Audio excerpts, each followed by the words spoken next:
Dear Lord, we come to you this morning, O Lord, with thanksgiving in our hearts. We want to thank you, O Lord, for another opportunity to enjoy a day that you have given us. Lord, Father God, we want to thank you for each and every one that's under the sound of my voice.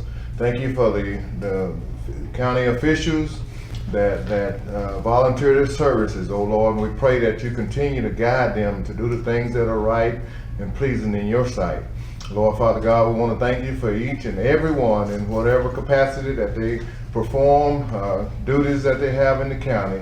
We pray, oh Lord, that you just watch over us and help us make all the right decisions, oh Lord. We pray that you allow this county to go forward and be prosperous and where we can always give you the praise. Lord, Father God, we pray that everything that's said and done here be peaceful in your sight. In Jesus' name we pray. Amen. Amen. They're called court order. We do have a forum and acknowledging the guests that we have here today. We will be having a public comment right at the end. Ms. Connie Hughes item there. But we're going to start with the consent agenda. And y'all look over that, having questions, I'll try to answer those. The minutes are not, of the previous meeting is not in there, and the end of the year report's not in there.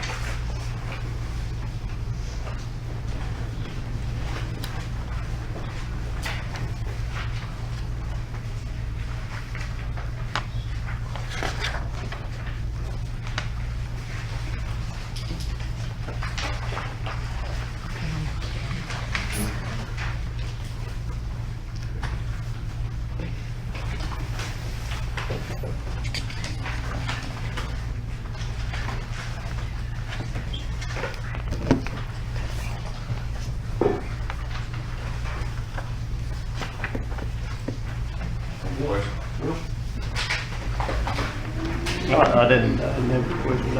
I take that back, I do. End of care, we used to always get that report. If something happened that we don't know about, I'll ask that question. okay, we used to always get that report.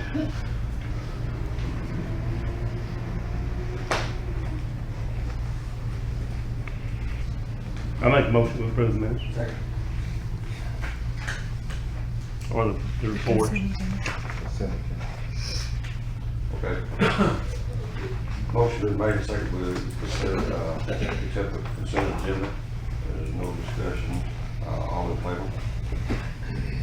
5. Okay, we're going to deliberation and consider action for the following items. Number 1 is discuss proposal between Lynch County and Newton County for upgrade telephone and internet service.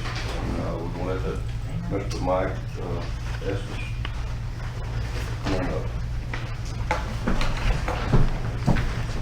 Morning, everybody. Morning. Thanks for having us here this morning. My name is Mike Estes. This is Jesse Kleins. We appreciate you inviting us in this morning. Nothing special, but these have the terms and conditions in there for you guys.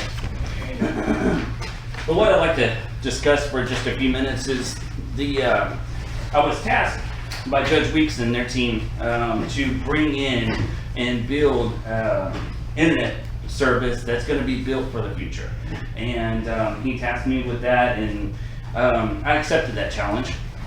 And I put together a really good solution for the whole county, which encompasses all of the offices combined, everything from the historical building, the courthouse, the JP1, JP2, all of the offices are included in there. A lot of what I see in the research that I did, you guys and almost all of your offices are with DSL service, and what we call in the industry best effort. There's no service level guarantee, there's no dedication, there's no symmetrical speeds, which means you don't get the same upload and same download speeds combined. So if you're uploading a lot of documents, you're going to need that symmetrical speed and that higher upload speed. Some of you guys might have experience some of those issues as far as slower speeds when you're trying to send off a document or trying to receive in a document. So I've addressed all of that. We've addressed all of that in this. Where we're at right now, if you guys would just open it up, I brought some information just to talk a little bit about who we are as a company. We are a nationwide company, as you guys know. We've been We don't have anything to Would you open give up. them a copy? Oh, I'm sorry, sir. Too, and the county clerk too, Sorry about that. Commissioner White. I knew I had extra ones on my desk for some reason. Thank you. Sorry, sir. And, and you're good. I am so sorry about that. Everybody else? I think we're Everybody's good? I'm so sorry about that, guys. Thanks for stopping me. It just talks, what this is, it just talks about who Windstream is, what we actually bring to the table.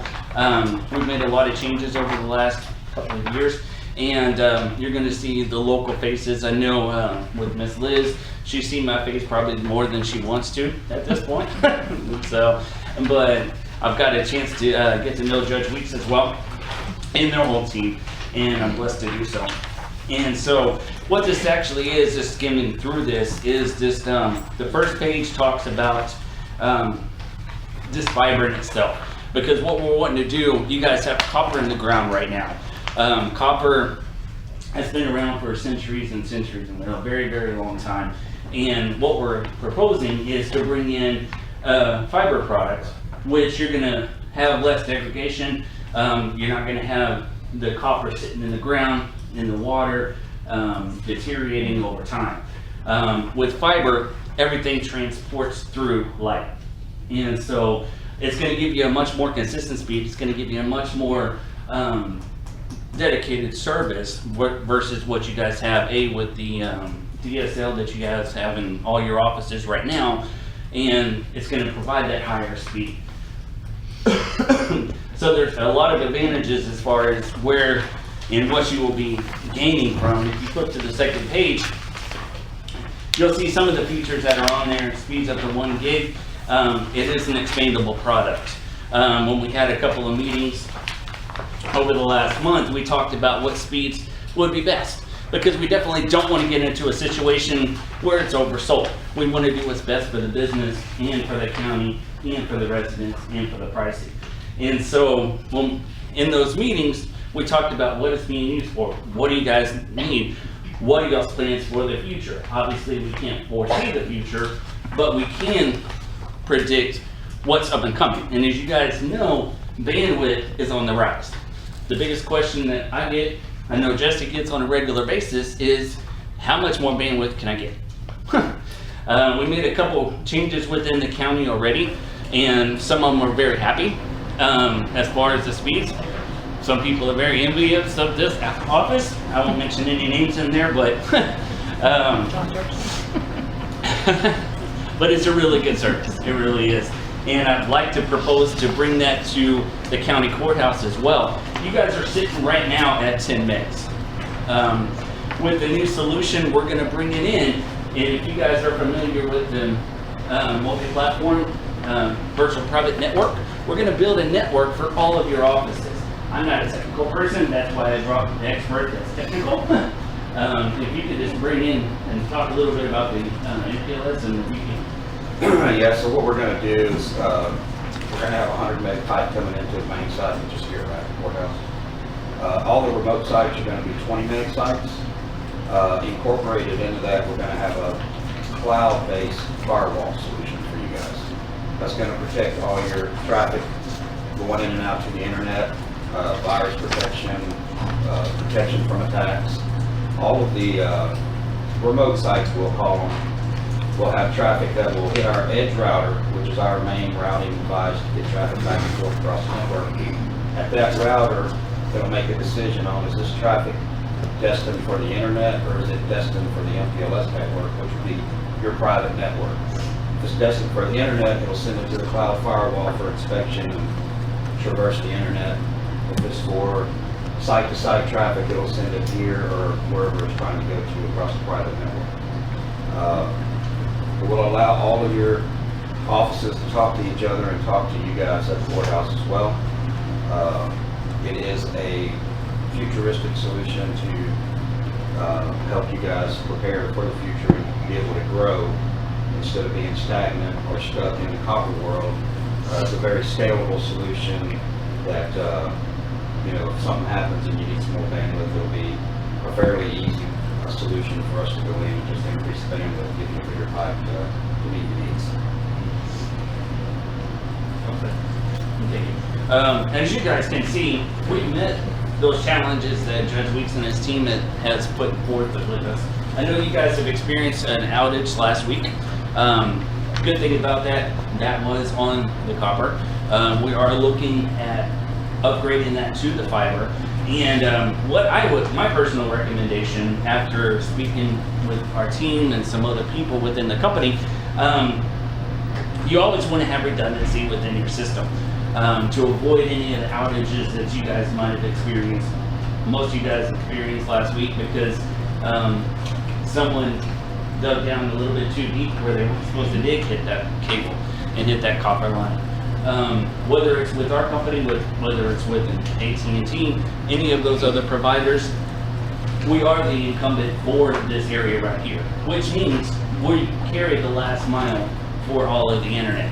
So whether you have AT&T service, you have any of the other carriers, we're going to provide that last mile in.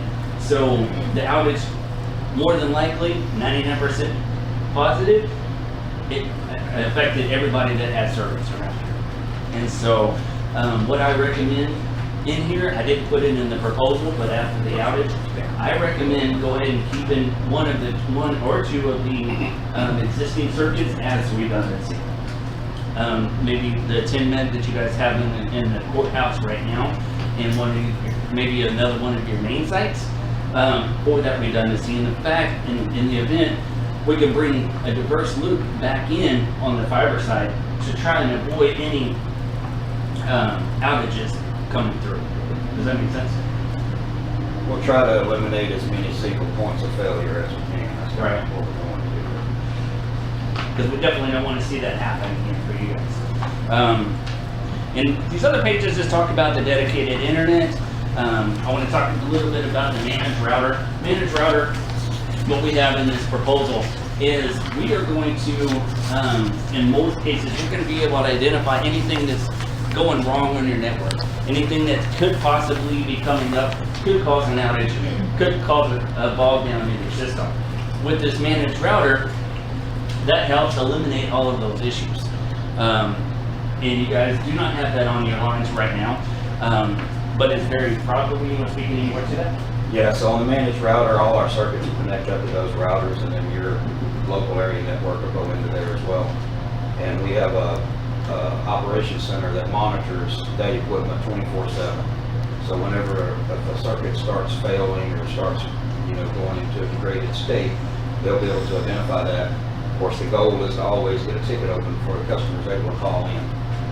That's not always the case, but that's what we're striving for, and it does give us a little bit of leeway there to be able to try to identify issues before you guys know or have a chance to call them.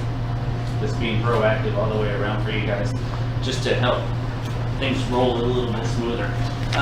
The next sheet of what I want to talk about is we have talked, Judge Weeks and his team has talked to us about upgrading their phone systems. A lot of the phone systems that you guys have in place are, would y'all say about 10, 15 years old? Is that correct? It is about 12 to 13 years. 12, 13. And it's time for an upgrade from according to what was talked about in those meetings. And since we are going to cloud-based and internet-based, we decided the best option is to go with a cloud-based phone system. What does that benefit? How does that benefit you guys? It's going to eliminate all long distance charges domestically. It's going to give you a very feature-rich system. It's also going to be able to, with the virtual private network that we have in place, it's going to allow you guys to dial amongst all of the other offices just by a couple keys. It's called extension dialing. And so I know with the receptionists that are answering the phone, it's going to make their life a whole lot easier. Also with you guys, whoever y'all want to contact, you'll have everything in your favorites list. And so all you have to do is hit a couple keys and it's just makes you a lot more efficient as far as your communications are concerned. With that being said, you're going to have, like I said, a very feature-rich. You can go as basic as you want with this phone system, or you can go as advanced as you want to with this phone system, and that's why I like it, because I've got customers, we've got 250,000 customers online right now, that are using this system right now and loving it. And it's built for the future. So this is a scalable product as well. As Liz and Judge Weeks found out this past week, we're adding additional phones. All we have to do, or all you guys have to do, as me as the point of contact, just call me up and say, hey, we need to add another phone for the courthouse, or we need to add it for the any of the other offices. We can add them right on without having to have very long delays. We can just pop them right into the system. So a definite advantage there is scalable. You have somebody leave, you can change the extensions. You don't have to have a maintenance contract because it's all covered in there. I use the example, someone walks into their office, slams down the phone. I won't say who I use the example on, but you walk in, slam down the phone breaks. It's okay. I don't recommend doing it when you get your new phones, but please know that they're all fully under warranty. So when a lightning strikes, the phone handset breaks, it falls on the ground, cracks in a couple different pieces, or maybe it's all on the ground after a bad day. Just know it's covered. You call me and we'll get you a new one. And just to cover a couple of the cool features, one of the cool features in the Office Suite product is called Call 20. So you can basically you can set your desk phone up to 20 with your cell phone. So if you're away from your desk, you get a call from your desk phone, it'll hit your cell phone. You can set up different functionalities with voicemail, where you never miss a call. Basically, it'll send an email to your phone, telling you that you got a voicemail. There's a ton of features. Like I said, it's very feature rich. It's very mobile. There's a mobile app with it to incorporate the connectivity and basically be able to allow you to work no matter where you're at. And so I think we've met the challenges that were put forward to us. I think that we've done it really well. And I believe that, as you guys can see, the stuff that you're in, the communications that you guys are gaining versus going from a DSL best effort situation to a dedicated product with a redundancy on the backside to avoid any outages. We've met those challenges. And with that being said, based on the bills from November, I did go through and pulled all the bills from November, and per spend, I might be off just a few dollars. Liz will know more than, or probably down to a T, but what I came up with those figures is $3,825 is what you guys are currently spending each and every month in all your locations. Is that pretty close? That's pretty close. Thank you. With that being said, with this new solution, going from bottom rate all the way to top rate in building for the 21st century, you guys will be looking at $5,230. So right at a $1,400 increase per month overall. And you can see the benefit of what you guys are going to be gaining. It's setting you guys up for the future, like Judge Weeks requested, and it's a scalable product all the way around. Mike, we had talked about too, I know you were talking about encompassing all the offices. Were y'all able to include Deweyville on that? Or we had kind of talked about that. We did include the phone systems in there. Right. We did. Okay, good. The best bet, it sounds like, based on our last conversation, is to keep their circuits just because of their location. We don't want to get them in a bad situation, and we want to keep it cost effective for you guys, is to keep them with the AT&T. Okay. But we'll still be able to do the office suite Yes, ma'am. with them, okay. Yeah, we can incorporate that, and you can still do the extension dials to them as well.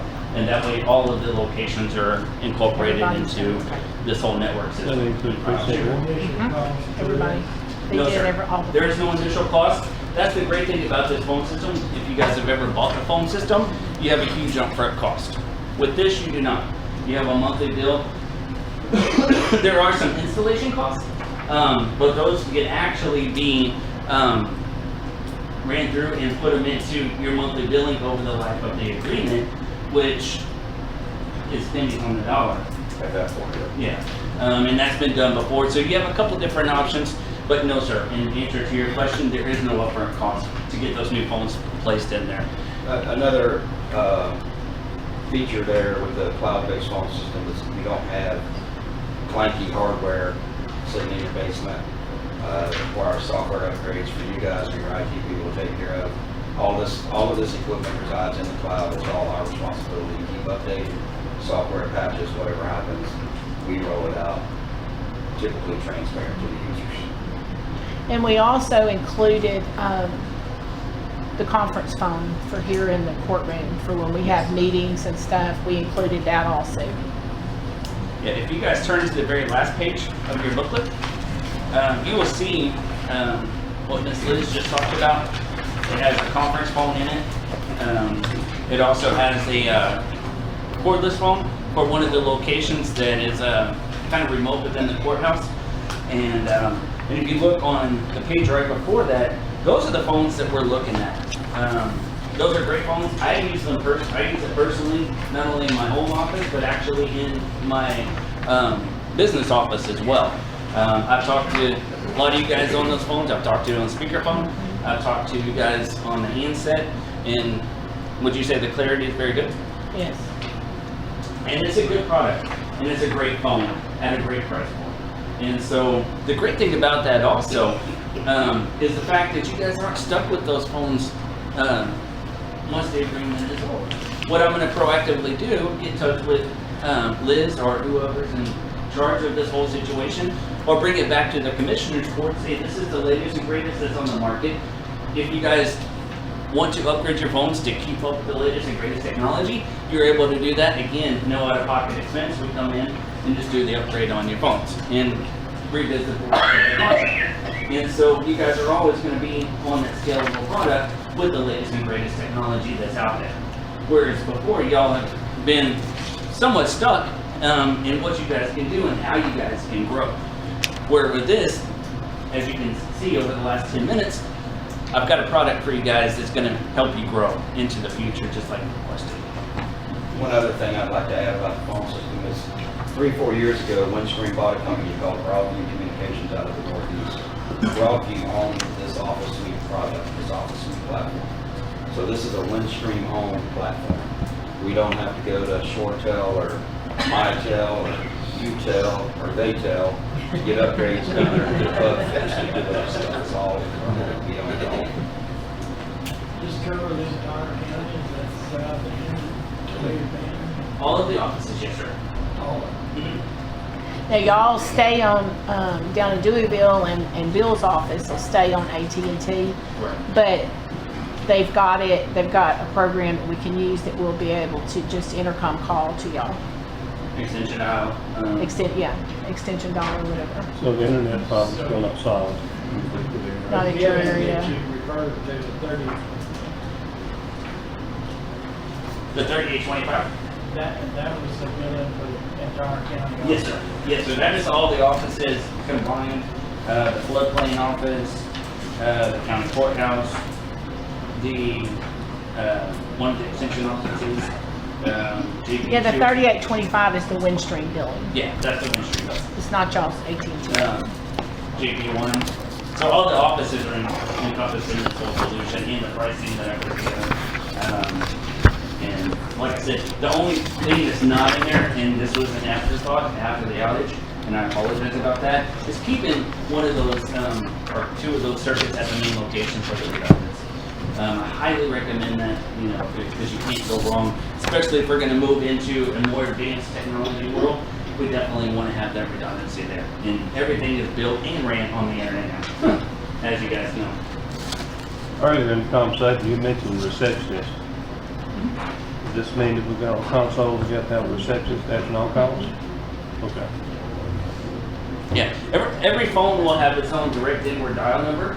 I can't remember if you guys have that right now. You do.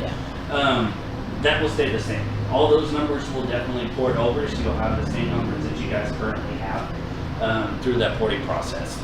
And the good thing about it, when you have a new employee come in, You can just pop them right into the system wherever they're gonna be going, drop their phone, because the internet will already be there.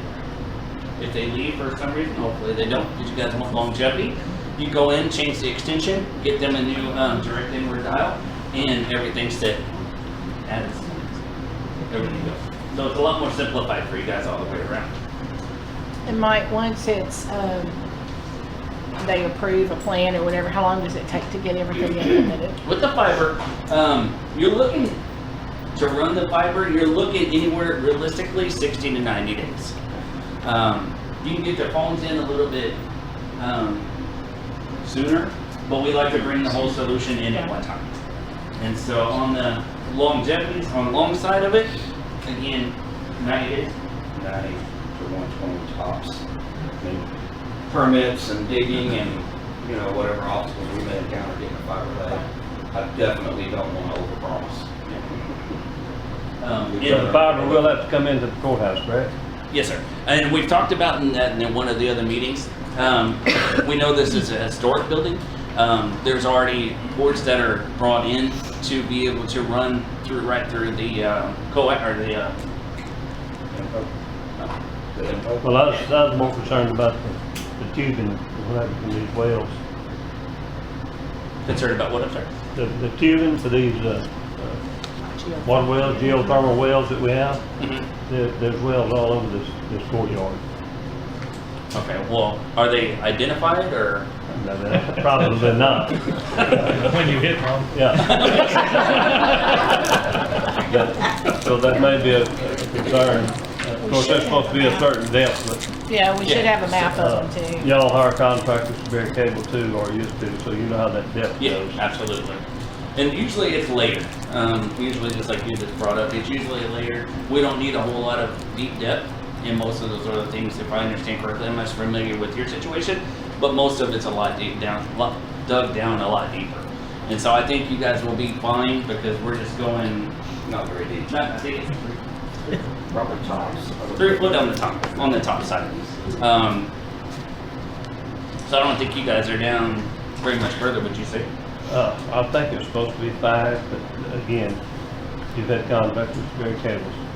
It can vary anywhere from 5 to 24 inches. Yep. So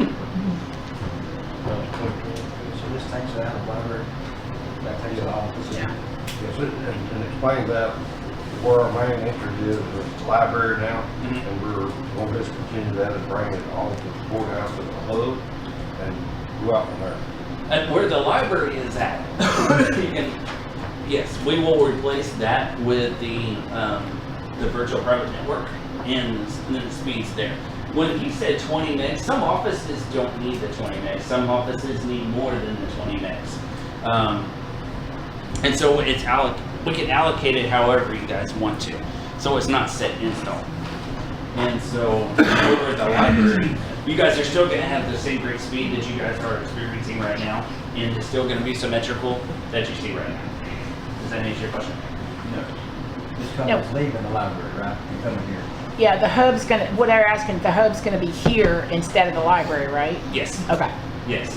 I apologize about that. I that. apologize about that. Yes.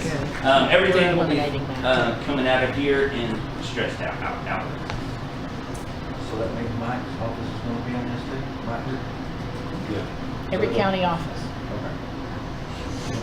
And that's why I just asked, would I still be on Margie's switch We'll leave it. on the appraisal? It's all- Right. Everything will be fixed. Back through our meetings, of course, with case studies and this list of office, you're talking about bringing in 2 drops, is that necessary? 2 circuits? Yeah. That's at the tax office and the county clerk's office.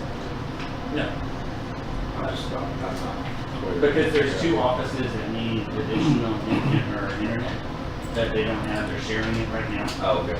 That's your question, right? Yeah. No, they can actually run straight through the MPLS VPN network. So that's gonna save some costs right there, and that's why we put a hold on some of that stuff, for now. Right. I know you guys have waited for quite a while to get that in, but it's gonna be the smart way to do it and the most cost-effective way to do it versus put another circuit. You have one big pipe coming in, and it's gonna service all the county offices like we just discussed. one back to pat, so to speak, or some folks like to say, one throat to choke. But- Any questions, concerns? Yes. Is that going to do away with the voter registration internet line? Is that Or through, internet? That's on the tax office, Mike. is that's internet, is internet based? It will actually be replaced with a higher speed service. Fantastic. Yeah, and more dedicated. If you've ever had any ups and downs, I don't know if y'all ran into like a bog down. Those DSLs are very user sensitive. So if you guys have ever experienced like early in the morning, if you're able to get into the office, you got great speeds. And then all of a sudden somebody comes into the office, everybody comes into the office at 9 o'clock, and guess what? Those speeds go straight right here. Y'all shaking your head like you know what I'm talking about. That's great. With the dedicated service that we're talking about right now, you're gonna have a more level playing field. You're not gonna have to worry about the distance sensitive situation. You're not gonna have to worry about how many users are online to be able to compete with them for the internet bandwidth. And maybe you have users that are using Netflix in their downtime. That can be controlled. Of course, we're gonna say that. But we've had that problem in other companies that we service, and so we're able to solve a lot of those issues for you guys and keep you guys more level and on a level playing field is what we do. Again, it's a win-win situation. Getting away from the DSL is the best move that you guys can honestly make. It's not DSL, it's an Ethernet line. Some- 301. At her office, That's yours? yeah. And it's good speed. Yeah. You guys can Saying speak this on is that. better. Yes, much better. Okay. Remind me. I'll look at your billing. I think I saw a couple of there. I think the courthouse has one. The library has one.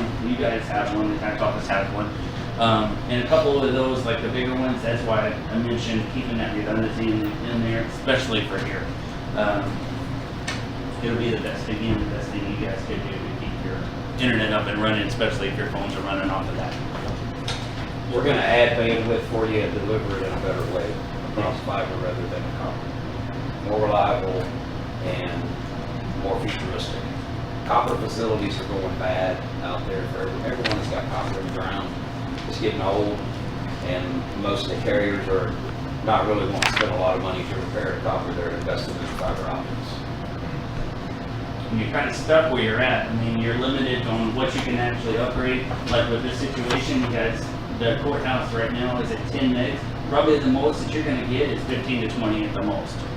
Where with the courthouse, I mean, as time changes and internet bandwidths increase, we can bring it all the way up to 50 gigs or 100 gigs. You know, you have that flexibility. Obviously, you don't need that, but you have that flexibility to grow with this product, where with the copper you do not.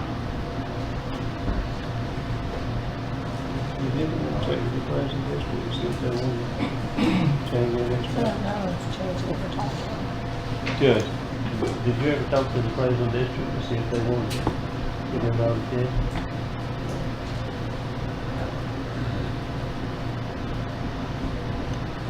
He was talking about the Prairieville district, which is right next door, Miss Melissa. And they may be interested in the same system. The appraisal, is that the one, did we work over there already? They're not part of the county, not but part of the they're county. right next door. I don't know if she may have called you, because I think they had expressed some interest in looking at this too. I honestly can't remember if she contacted me or not, and I don't want to speak out of turn. Okay. But What about the school? School using the school right now is not. I don't think so. I did not look in that one. I apologize. But I can find out for you guys. it? Down to DSL? I'm sorry. Down to DSL? I'm not the school you're talking about. I would hope not. I would hope. I think they're on fiber. Fiber? I think they're on They should be fiber. on. As big as that entity is, any school should definitely not be on Well, DSL. I mean, they was on our system. Yeah, but I think It was on fiber. It was on they got fiber when they fiber. cut They us were off. on fiber. That's how all this got started. But I believe they're on fiber. That's what Michelle had said, I believe. Yeah, I apologize. I didn't research the school, but I can definitely look at it and and look into it and make sure everything's running smoothly for them as well.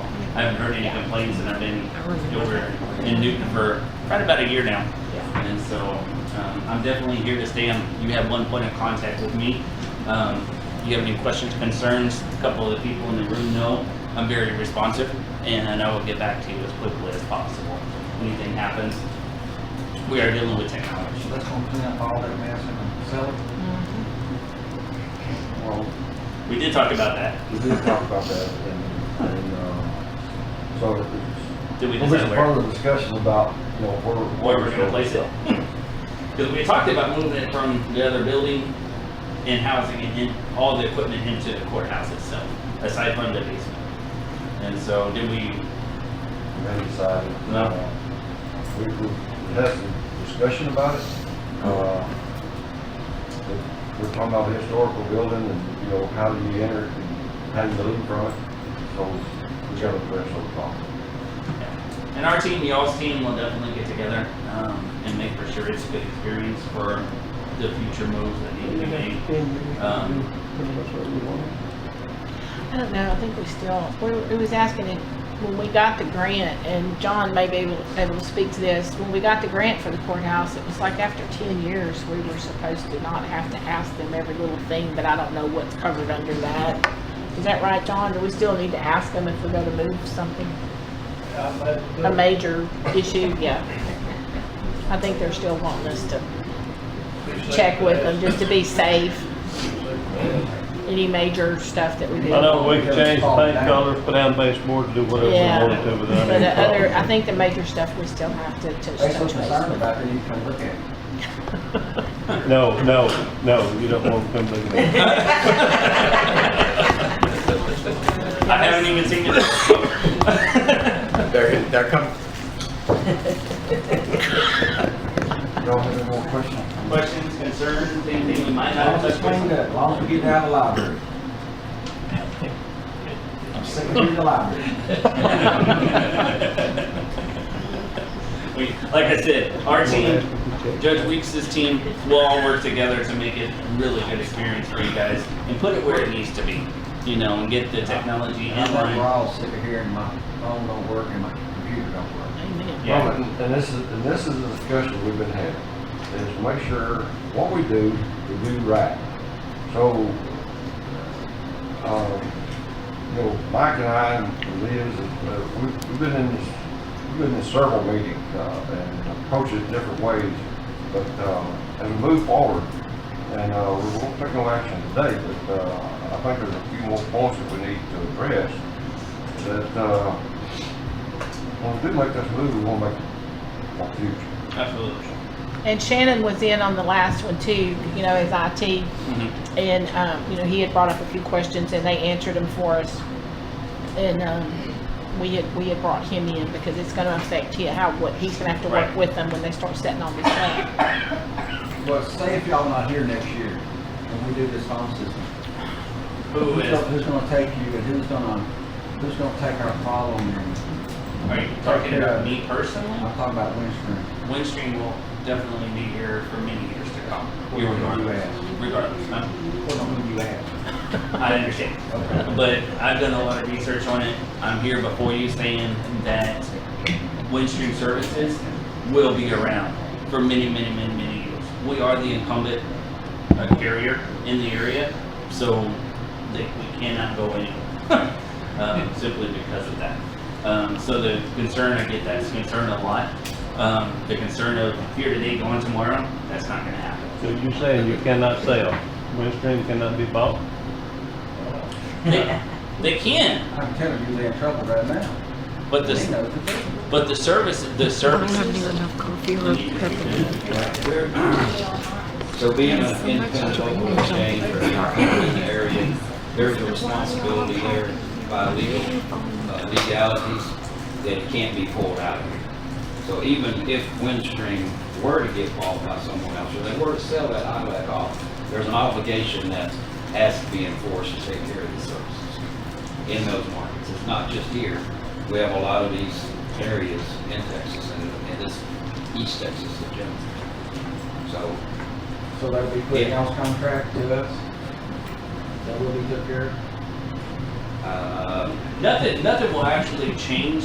So say we come to the agreement, you like what you see, which hopefully you do. You see the benefits of moving forward, what I discussed today with you guys. That will be under an agreement. And so the agreements, once it's authorized, whether we're Windstream, whether we're another company, which rumor has it, we're not gonna be changing companies, those services will stay intact. It's not like another company will come in and purchase the facility and everything that Windstream has, and then come to you guys and say, now we're gonna double your rate. That will not happen. Did you see him right over there? We wanted to make him happy.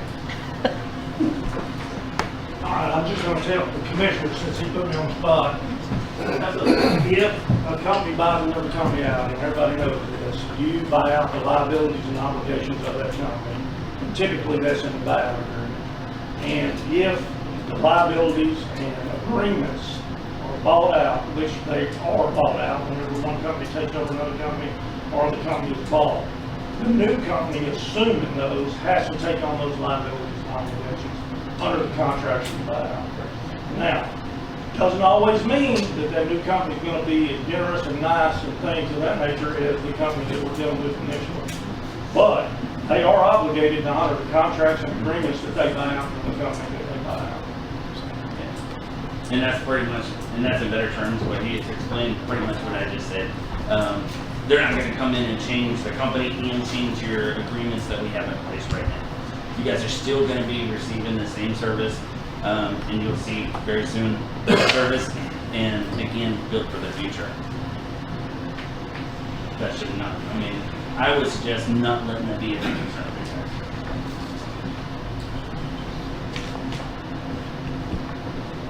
Where's your wife? I'm gonna be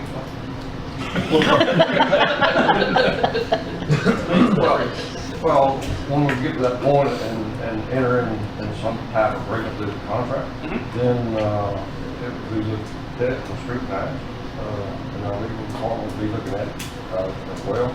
So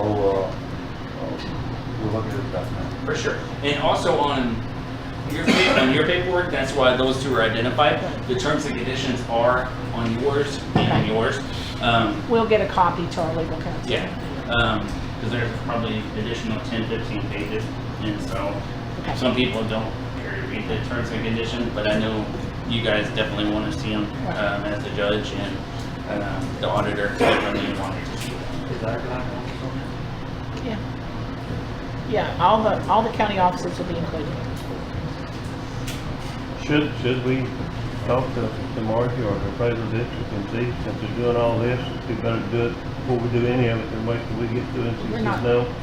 I know she's not. Yeah, we won't be connected with them. They'd have to pay their share, but I just wouldn't be able to do it all at one time if she was innocent. Well, we can Just bring a that- thought, you know, and Bring then, that point up, but you don't have anything to do with the county. you know, I realize that, but I'm just saying, while they're here doing the work, it may be easier to include all of it at one time than it is to come back later and redo it. But they'd have to pay their share. It's not like we'd be paying for it. You wouldn't have to run a separate fiber optic cable, all you already have to do is tie it to the house and go to her office, all right? Where's it at? Just across the street. What, 30 or? But- It's right next door to the tax office. There's that little alley. The current fiber optic line running in one of our offices, and we're still using conventional copper. Do you upgrade that to a fiber? And who is that cost on? Windstream. Okay, All the costs that you guys see in there okay. are built into bringing the fiber in, because that's all fiber cable that we're talking about today. It ain't your own. Are you? No. And just to let you know, our Brenda, center, do you have it? Where's Brenda? Right here. Do you have it? No. But It's included in the bill, isn't it? yes, All of but it. I don't know, maybe I didn't understand or something, but our satellite offices are gonna be from the hub of the courthouse. Are they gonna actually, like, Judge Smith's office is up in Weirgate, which is about, and so is Commissioner White. about 18 miles from here, and our satellite offices. It's actually gonna come from the courthouse, but there's not actually gonna be a line run, is Right, it? on those that are outlined, Okay. like that, they will not. Yes. They will be ran off of, hardware to reach in, Yeah. as long as you got, say if you have an AT&T connection, correct me if I'm wrong. If you have an AT&T connection, we will tie our equipment in there to be able to transmit that data straight to your new office, or to your Well, it's office. actually Verizon and they have fiber optic There's line gonna be right a across copper. the road. Right? On the same side But of the- the office will be. Do what to? It's gonna be in copper. The satellite, yeah, but the satellite offices are not actually gonna have lines run from the courthouse or No, wherever. it's gonna be, It's all gonna be I understand through that. the air. But them offices gonna be continuing on copper. Until they put a fiber optic line up there. You're using someone else's system to hook your fiber to, right? No, I mean, Mm-mm. so the sites that we were able to service, 7 or 8 of them, I believe, yeah. we're gonna put a fiber circuit into those locations. Well, I'm just saying, Commissioner White and Ms. Brenda over That's there. it.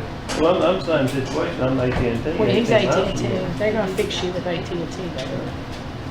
They're gonna connect y'all. So Yes. there were, I believe, 3 locations that we weren't able to deliver a circuit to because they were too far out from us. It was gonna be very expensive to build, but no one wants to go down that road. So those were gonna stay on the existing services that they have. We're gonna put the phone system in over the top, as we refer to it, on the existing internet service. And then, for security purposes, we talked to Shannon about that. They'll be able to use the firewalls that are still there, and he'll be able to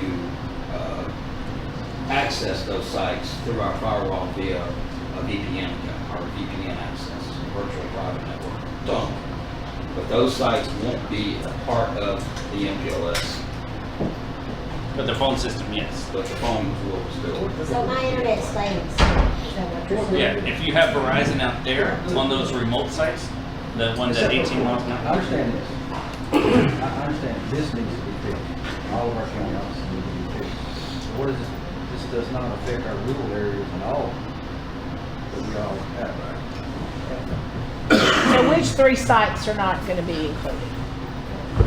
The, I think Ware gave us one of them, right? Okay. the ones that are further And out. there was one on Toledo Bend. But the phone system will be there. The phone system, But not yes. the internet part on those 3. The internet will locations. stay as is, because I don't think you guys want to spend the financial resources that it's going to cost to bring out. Right. That's where you come in. Yes, it does. That's what I asked. Yeah, those sites are a long ways from our nearest fiber connection. Yeah, but you're trying And- to sell us something that don't, yeah, Man, all over the whole community. It's Yeah, not but see, gonna- you're gonna be moving up there across from her, and there's a line up there now for the Verizon. Okay. There's a fiber line. Yeah. Oh, you're not on? Well, my question is, how is this gonna benefit me in Bleakville? Okay. And I'm not on fire, I can do it. I mean, I'm fine with the phone system I've got. I don't, of course, the next guy who comes in, I would maybe. say Brenda's office, the JP offices over the next months are gonna, and you too, these offices are gonna experience some, extra work from what we're being told, correct? Exactly. Okay, so I mean, I know she's up there barely getting by, and I know her phone don't work half the time, but I mean, I know where she's at. So I don't think we've done any, not that you're gonna do some phone wires, I don't think we've done any good, except for fixing the account. Here. And if there is issues out there on the wiring and stuff of that nature, we definitely need to get a ticket in. I don't know if you've had anybody out there to look They at the did, resources that are out it's there. been, what, 2 or 3 years we dealt with that her internet through Windstream would not work whatsoever. It would quit, bog down, everything. So we ended up getting Verizon for them with the modem, with the Verizon modem. And that's how she runs her internet. And we're fixing to build another office up there. We're gonna move Commissioner White, Precinct 2, up to that, around that location. So that may be something y'all need to look into. because she's actually running off Verizon because they never could figure out what was going on with her Windstream internet.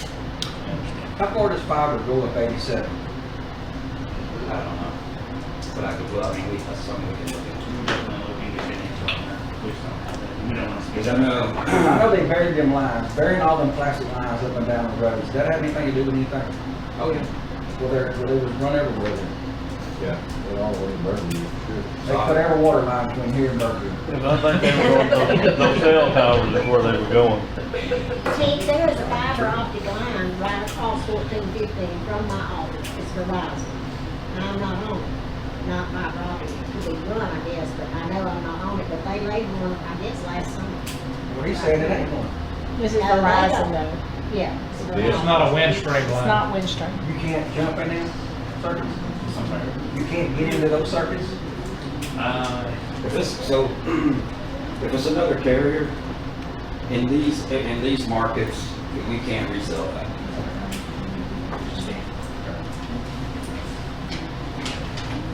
Okay, so the liquid tax salt, I was hoping to be able to collect taxes, that's not, as Bill said, it won't help that at all.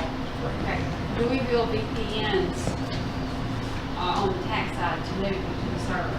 Will that affect Google office? Is that going to affect us? Them VPN, will that affect it? We can set them up on a VPN, if that's what you're They're asking. already on a VPN, but they'll have to be set on another one? Is that what Most you're likely, saying? yes. Okay, and the Toledo Bend tax office will have to stay as is? I think, well, so Shannon talked to us about that one on Friday, and I think that was the first that we It's really 30 miles. knew. So that one, we're still kind of looking at. Okay. For sure. Does the computer up there, can it talk to y'all? On the network, Yeah. I don't know if he's got it connected to the network, so now far away. I think that's up to one. Well, it has to talk to y'all, correct? Well, the software that we use in-house is a software that's downloaded to each computer. But as far as the network itself, I don't think there's a connection to it yet. And that's something Shannon would work with NetData on to be able to, because they have to have a separate VPN number for that up there to be able to set up NetData. So Shannon's supposed to work on that.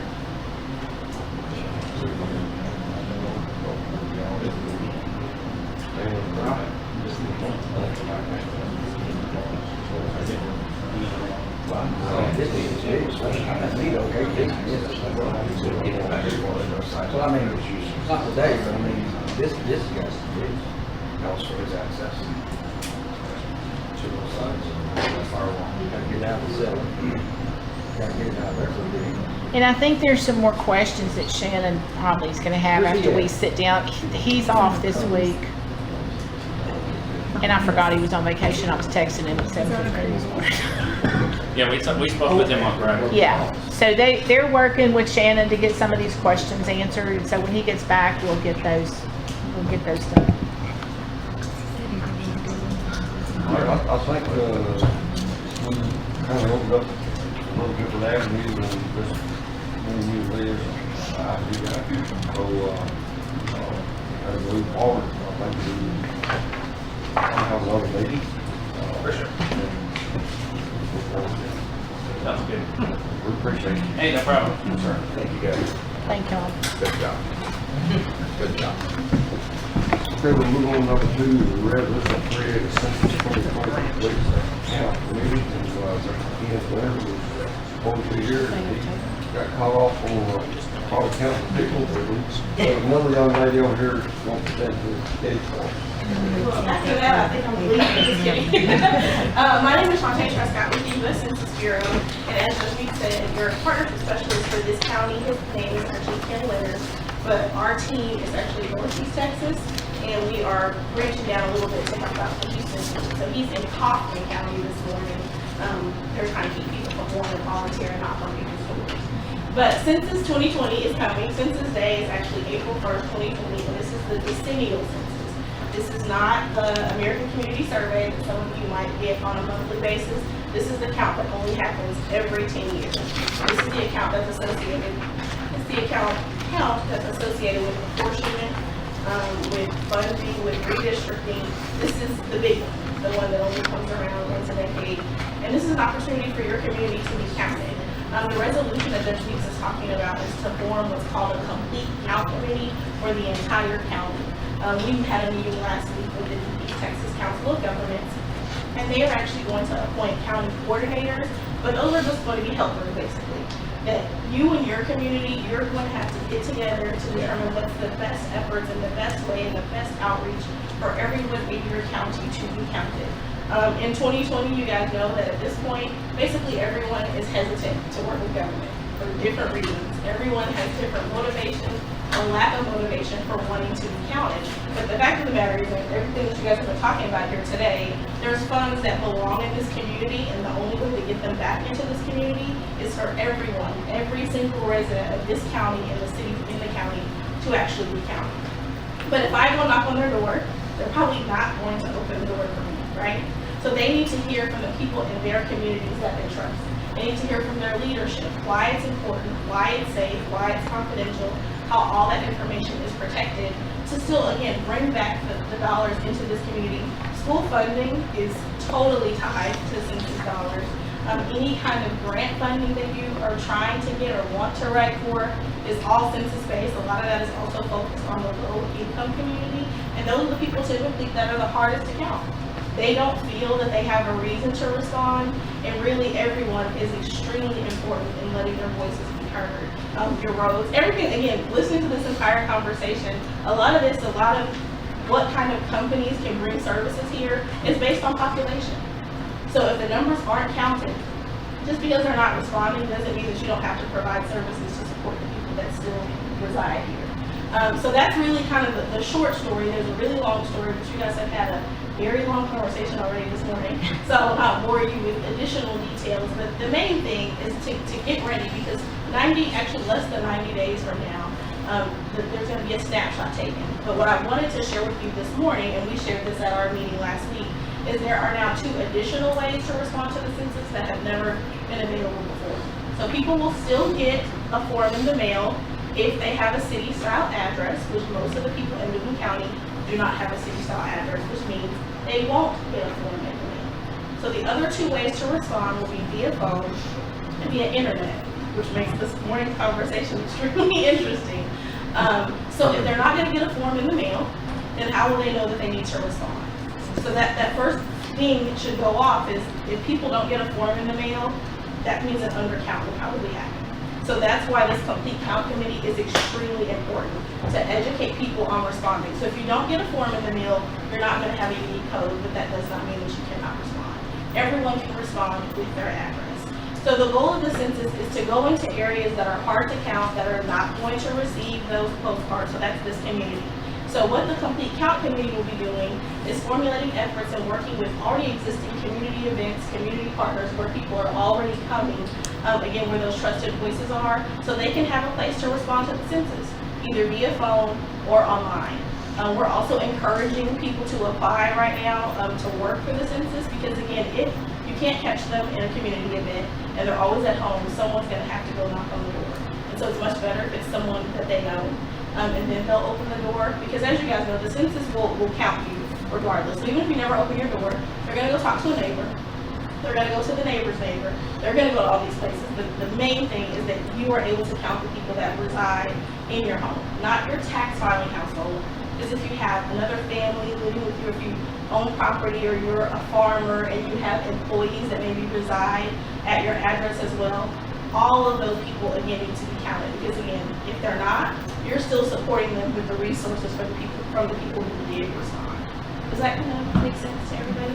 Okay, so when you form this complete count committee, you're thinking about where can the census help provide support for you guys, because we will bring our own hotspots and our own technology to help people to be able to respond, because obviously there's going to be a bandwidth issue, because by April, it doesn't sound like this problem is going to be resolved. So we want to help you. That's where we can help you and partner with you.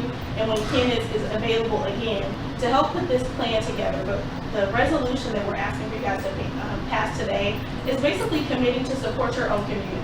To say we're going to come together, and Judge Meeks will probably volunteer somebody to get on the committee to ensure that you're supported and you have the necessary systems in place for everyone to be counted. So although Census Day is April 1st, people will actually be able to respond from March 12th through July 31st. But the day that we're asking about is who resided at this address on April 1st, or who will be residing if they respond prior to. So any children born April 1st and before would also be counted. The hard to count populations as defined by the census are children under 5, low income, minority, people that live in rural America. So that is basically everybody that you can think about. Again, at this point, college students, those that are highly mobile, those that are homeless. So as you're thinking about, again, where do people go to receive services of any kind? Where do people shop? All of those places are things, your library, because that's where your internet, I think, is focused right now. That's probably a place that you want to partner and have come to the table where people can go and respond to their census. Is somewhere they're already going. Because if you hold up a sign and say, hey, just come over here, they're not going to do that. If it's convenient, if it's easy, if it's visible, and again, they hear from people that they trust of why they need to respond, that's where your complete count committee is going to be successful. It can be as large as you'd like it to be, as small as you'd like it to be. If the individual city want to also host their own complete count committee, they can definitely do so. But again, coming from the county is where it's going to be extremely important, especially when it's smaller communities. Any questions or comments, concerns? I've got that committee started. Oh, you do? I haven't got it completed yet, but Okay. I am working on it. So some of you probably already got phone calls or emails. If not, he's telling you right now, they're coming. Is that it? Thank you. How many did you get the other day, Brother Jeff? Did you get them filled out somewhere for the other day? The census? No, because they can't take it yet. Yeah. Okay. We just had signs up in the hallway. Yeah, Somebody put signs up. Yeah, so we have like two teams that work hand in hand. So one team is a recruiting team to get people to apply for jobs. So that's probably who you've met with before. And then Ken will be here to specifically help you on this side of things. So I'm sure, I hope you've seen people recruiting people for jobs, because that's the main thing. Because there's no way that we can get the census done without your will to actually get. There's no possibility.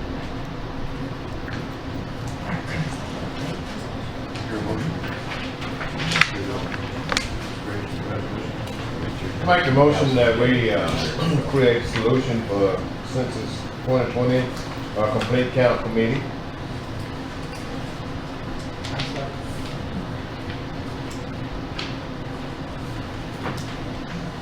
Motion been made and seconded. We approve the resolution to create Census 2020 complete count committee. Any more discussion? All in favor?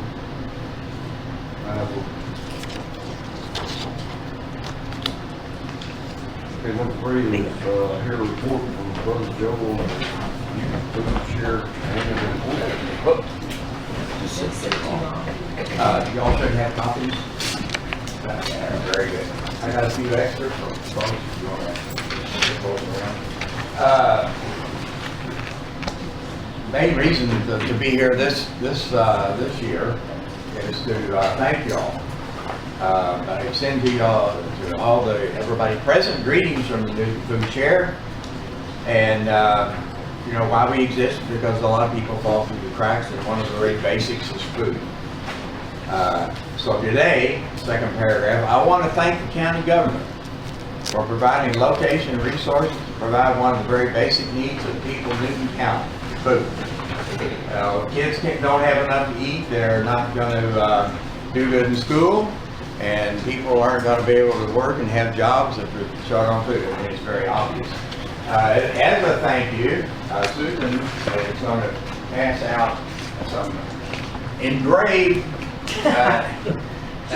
gold leaf, some invitations to the commissioners.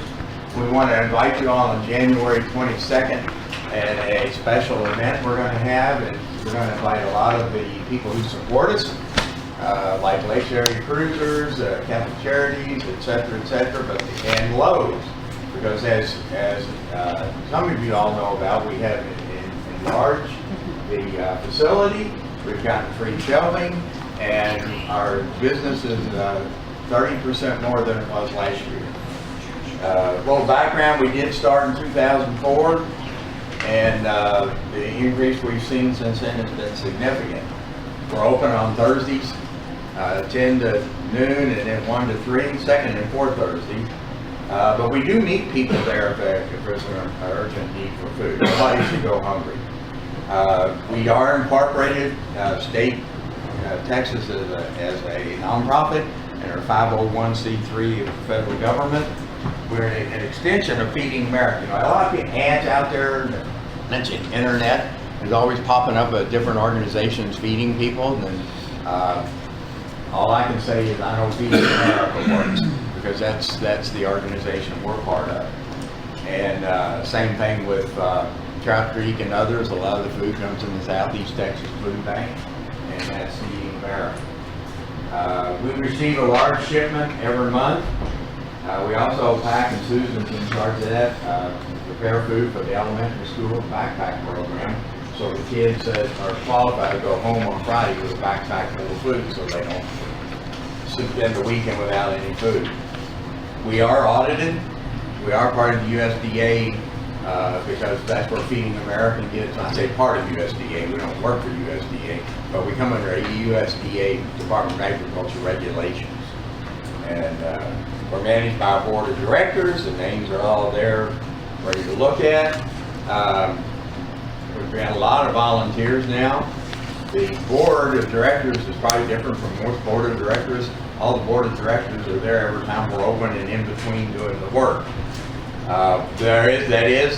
Needs to be noted that the food share, all the pennies that are collected, all the money's collected goes for food. It doesn't go into anybody's pocket. There's no paid staff.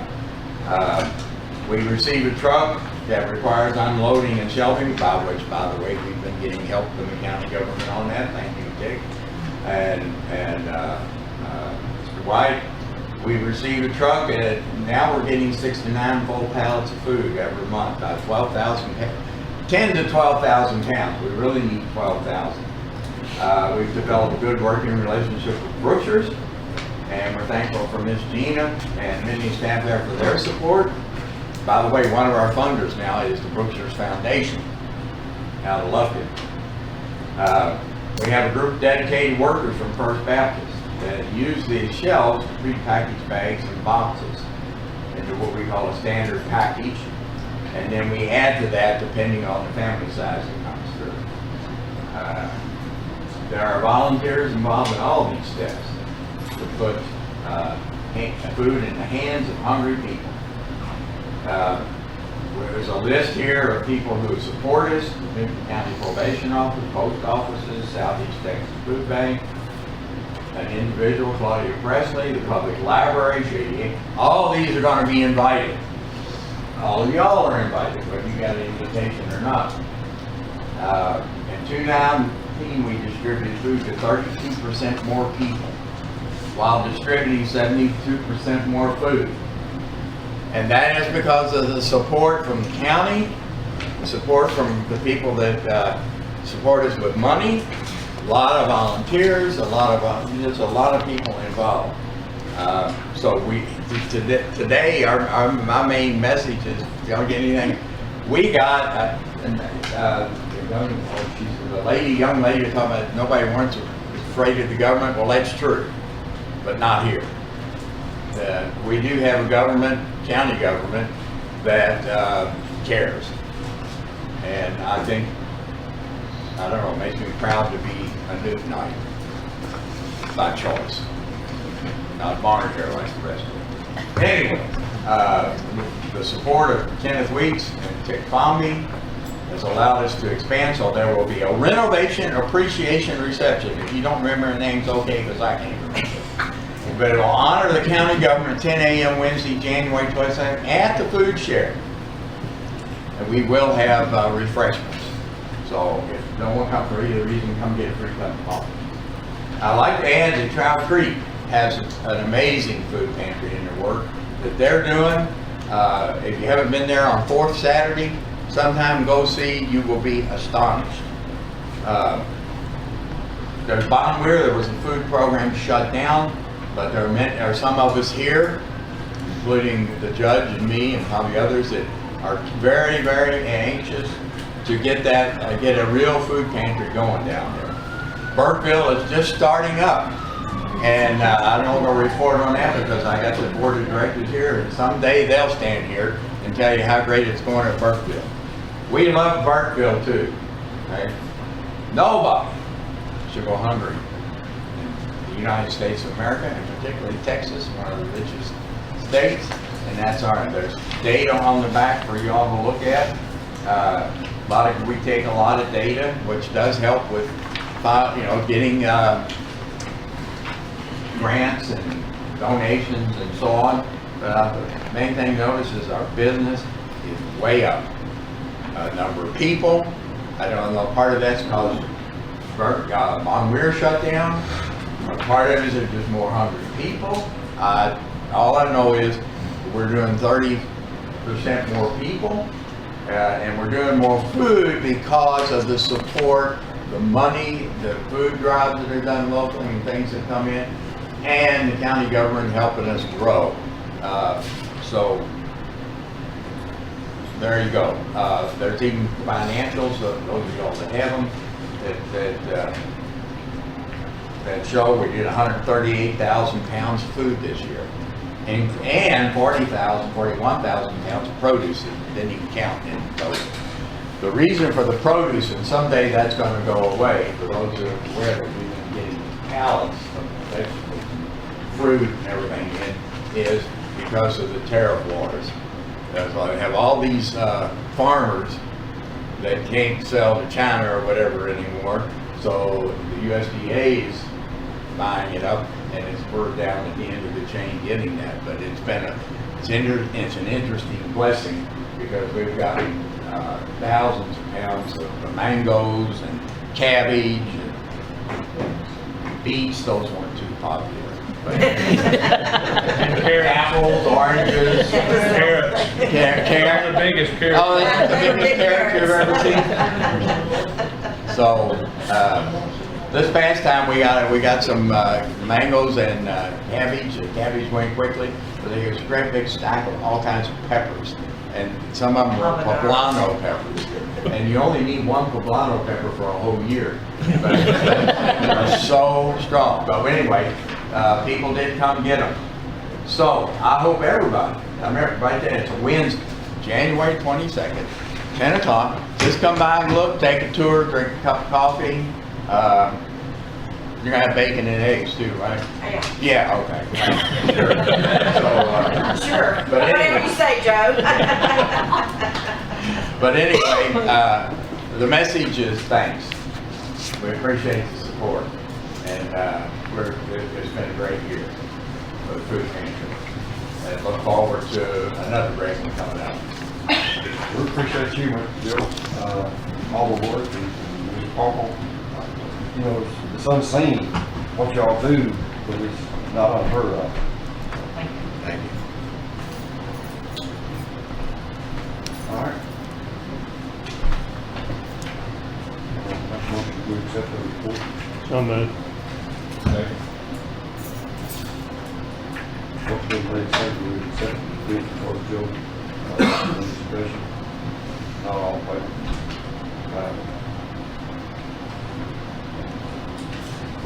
Okay, number 4, discuss and appropriate approve the reappointment of Roland Bain for 3 years term on the board of Fountain Protection Groundwater Conservancy District.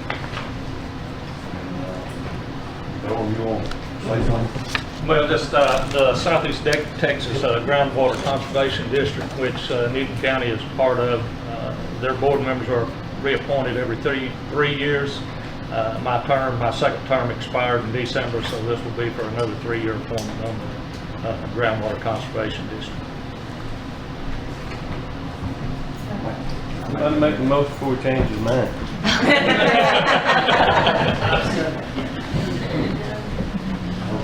Who made it? Bill made it?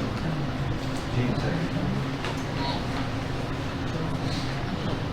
Motion been made and seconded to reappoint Roland Bain for three-year term of the board for Southeast Texas Groundwater Services.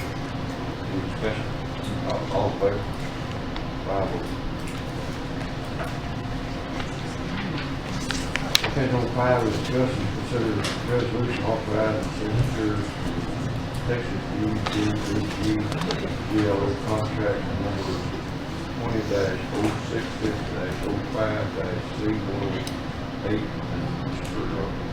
Mark Hayes. Morning, Judge, Commissioners. Item 5 and item 6 are both in conjunction with the GLO contract that was executed between Newton County and General Land Office in the month of December. This is the Hurricane Harvey buyout contract. Item 5, once again, item 5 and item 6 are both what we refer to as startup documents.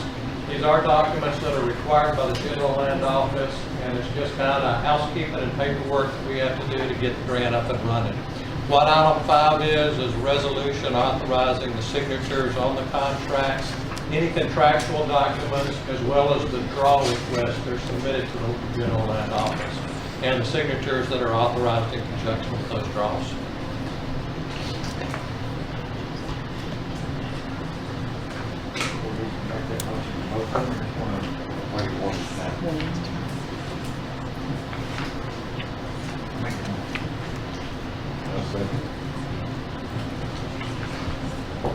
Motion's been made, seconded, authorize the resolution, authorize the signature, on item number 5. Any more discussion? All in favor?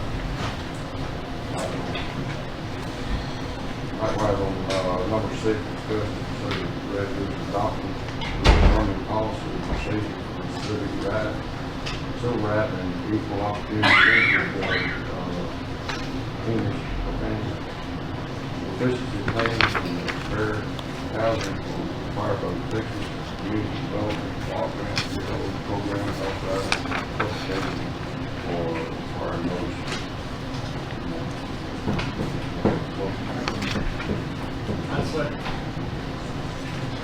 Motion been made, second. All in favor?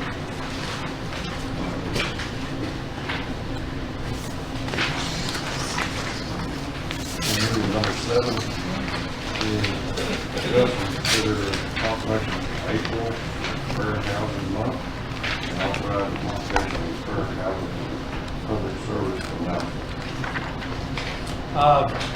This particular item, in conjunction with this current GLO grant, as well as other grants we're administering, and grants other firms may have been administering on behalf of the county. It is a requirement that the county does participate annually in fair housing activities. One way of meeting that requirement is to acknowledge Fair Housing Month and to post in the newspaper the fact that the county does acknowledge Fair Housing Month. Most cities and counties acknowledge the month of April, and nationally April is recognized as Fair Housing Month. We are proposing that the county recognize April as Fair Housing Month, and at that point in time it would be published in the local paper as well. Who make that motion? Second. Motion been made, second, that we claim April as Fair Housing Month and authorize the publication of Fair Housing Public Service announcement. All in favor? Thank you very much. Number 8 is authorize and advertise for request for bid for 3 youth patrol vehicles. I'd like to just request permission to send out our criteria that we want. We're gonna buy 3 new vehicles this year. One of them's gonna go to the lake. The new deputy up there will be getting one of them. And we just requested permission to send out the specs that we want and see what they're gonna cost us. I've got all that I want to add on the cars and all that like that. It's just a matter of sending the request and give permission to do it. I might also add, while I'm on that, Liz and I have a meeting toward the end of this month Jasper County is leasing 11 vehicles. And according to them, it's cheaper to lease them. They don't put a mileage thing on it than it is to purchase them. But we have a meeting at the end of this month with the same people to see what dollars and cents and whatever the deal is. But we're gonna meet with Enterprise Cargo, end of the month like that. So is that when you go and compare prices after you advertise? No, we're just gonna see what they've got to offer. Yeah, 'cause we- Every year or three? Sir? Every year or every three? On the rental? Yeah. It's mileage. They want to turn their cars in less than 100,000 where they can get more for the bike when they get rid of them. And we'll have to advertise for the bidding anyway, so I Yeah. can, it'll I'm be, just- yeah. We just want to see if it's. And it'll be practical. February before we get anything back from people anyway, so we can go ahead and put that in the paper next week and, get those specs out there to And different I don't know ones. that they will even negotiate with us over the number of vehicles that we get. We won't get as many as what Jasper County's got. We're talking maybe 3 vehicles a year or something, 4 maybe. And they may not want to do it. But anyway, we got a meeting to discuss all that. How are the Dodge pickups, those last 3 Dodge pickups, how are they working out? Oh, they are great. They are great. The guys love them. And they're 4-wheel drive and they can go about anywhere everybody's got them to go. Those SUVs that we got, the 3 Fords we've got, Explorers, they're all-wheel drive and they go good. Our problem is some of the older ones that we've got. So our fleet's in good shape right now. However, we do need these 3 new vehicles because they got 2 Dodge Chargers that are flat. So this is not adding to the fleet, it's just replacing. Yes. Yeah. Well, we're gonna add one of them. We have enough money to buy 3 vehicles, and one of them's going to the lake. I forgot to ask for a vehicle when we asked for the deputy up there, but we're okay. We're okay. We can do it.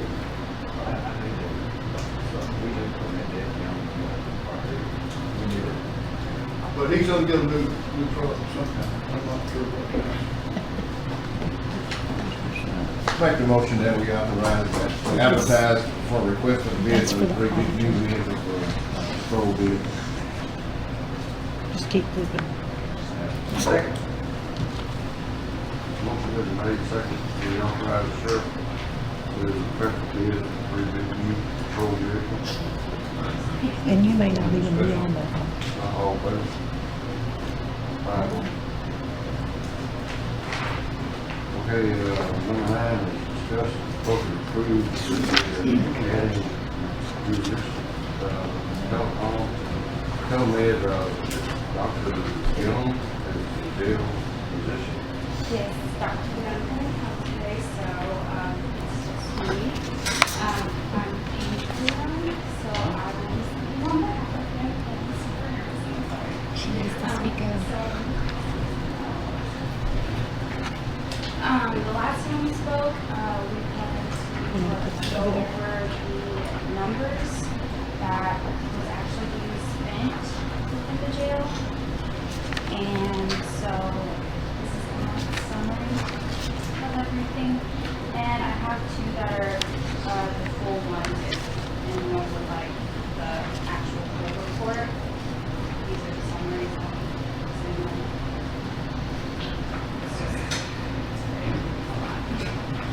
So, the total was 16 across the page, and the other page just shows the amount that a deputy is paid per hour and how long their transport can take, and then also the mileage to Jasper and back. So basically, the total of a transport could be around $100 with pay, gas, and everything like that. So if they're doing 1 trip a week, that's adding on around $200 to the grand total on the first page. So, with our contract, I'm not sure if you guys remember, but we offered 24/7 medical access via phone, or if necessary, via video chat, which we offer with the telecart that has the monitor, also the handheld, and all of the tools that can, see really close to the skin if, that's necessary with whatever's going on with the inmate. So that's 24/7 access, and also within the contract, we will have an RN come down every week for TV tests, which they have to transport every week, if not more, for just TVs, and that's not an emergency. It's just, regular care that they have to do with every inmate. So that would save trips, and that would be covered in the contract, and the totality of the contract is $25,000 a year, which is around a little over 2,083, I believe, a month. And so that's the contract size. So pretty much the summary of what I have for you guys. If you have any questions.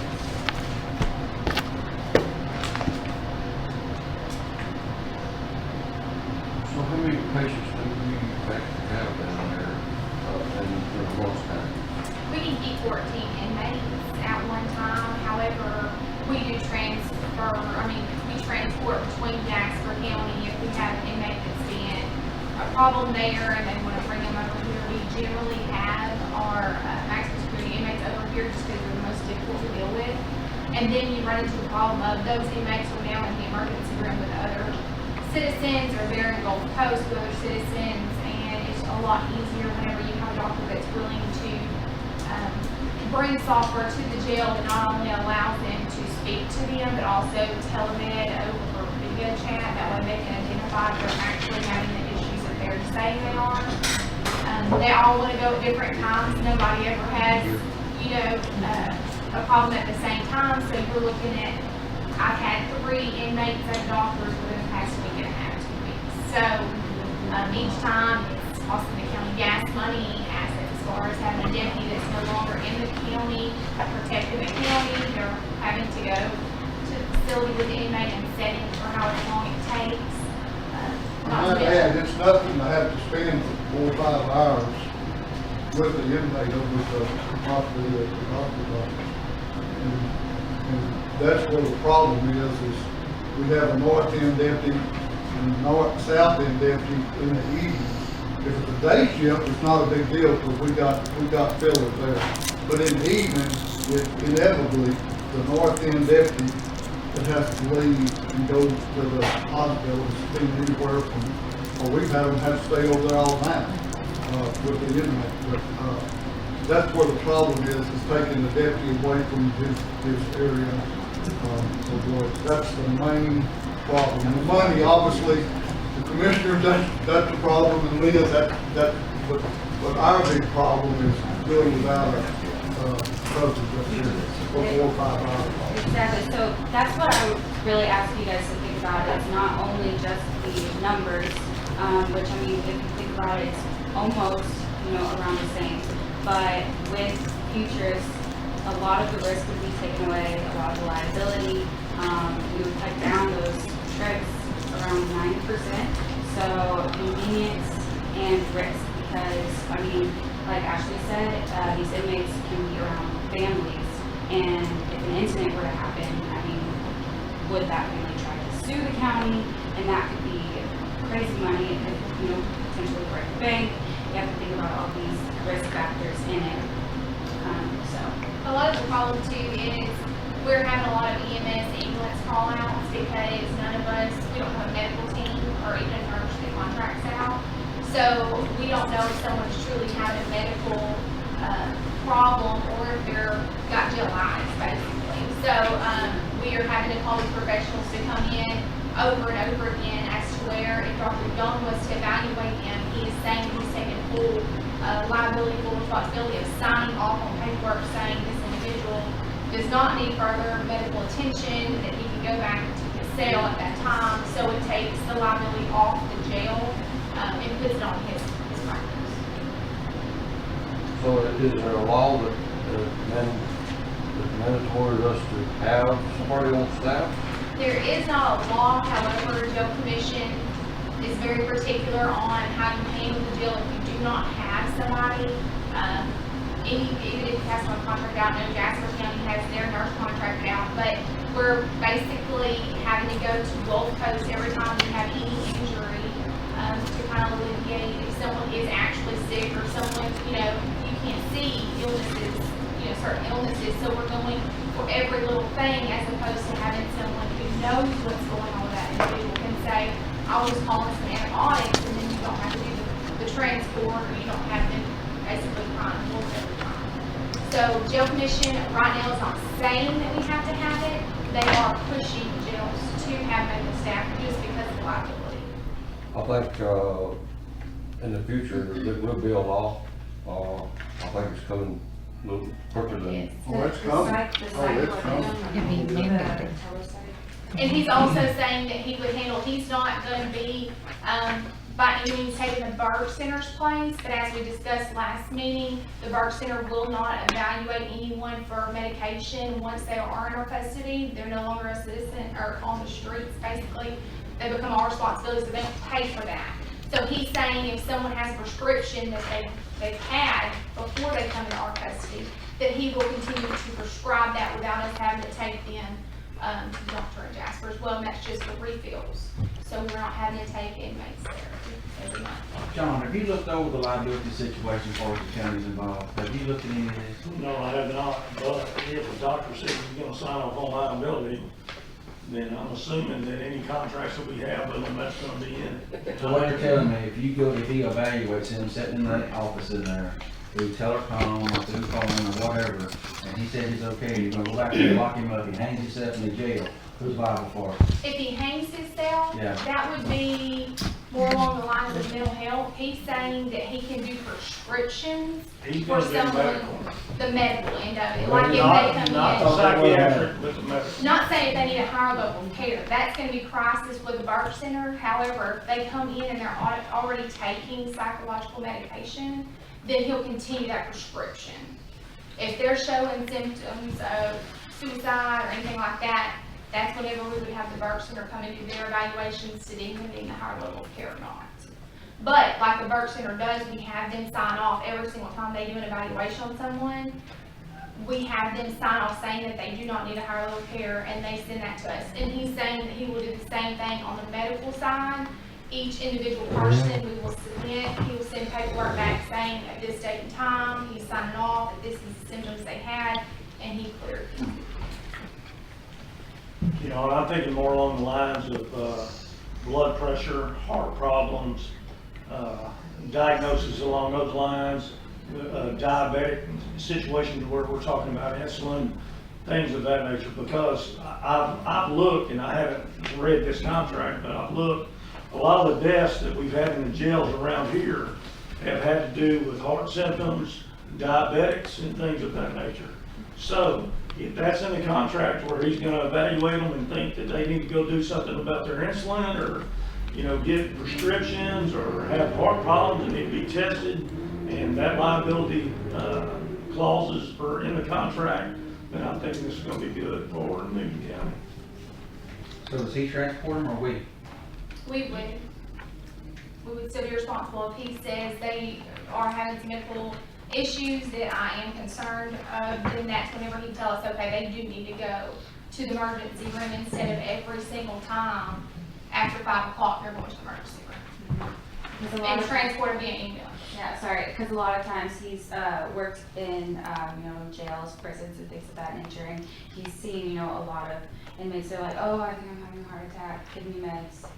Instead of having to send them, he can, run all the tests and, sign off on if they do need to actually go, if something actually is going on, or, they're just trying to get medication, so. Well, if he signs off and the inmate says I still just raising hell, I need to go to the emergency room, I want to see a doctor, are we obligated to take them, or with his signature, if you as far as say- it needs to go? Yeah, if the doctor says, no, he does not need to go, then he doesn't need to go, yeah. And again, Bill, the big part of this is that he's assuming the liability.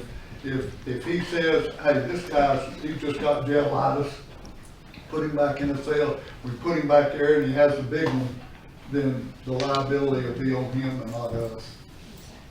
Our buddy up the highway, you know, last time we talked, I apologize for saying he's anybody.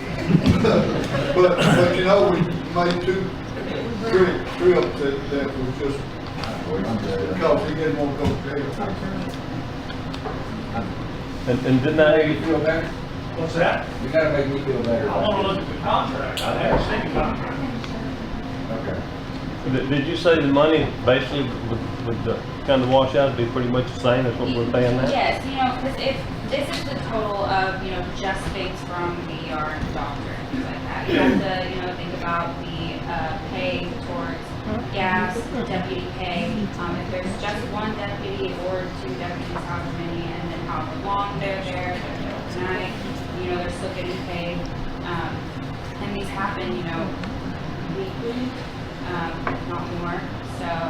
And then the those loss of an costs add officer up. in the county, ultimately, if you have to look at an officer that's going to Jasper to set overnight, you have one officer covering the county for the ability to leave in.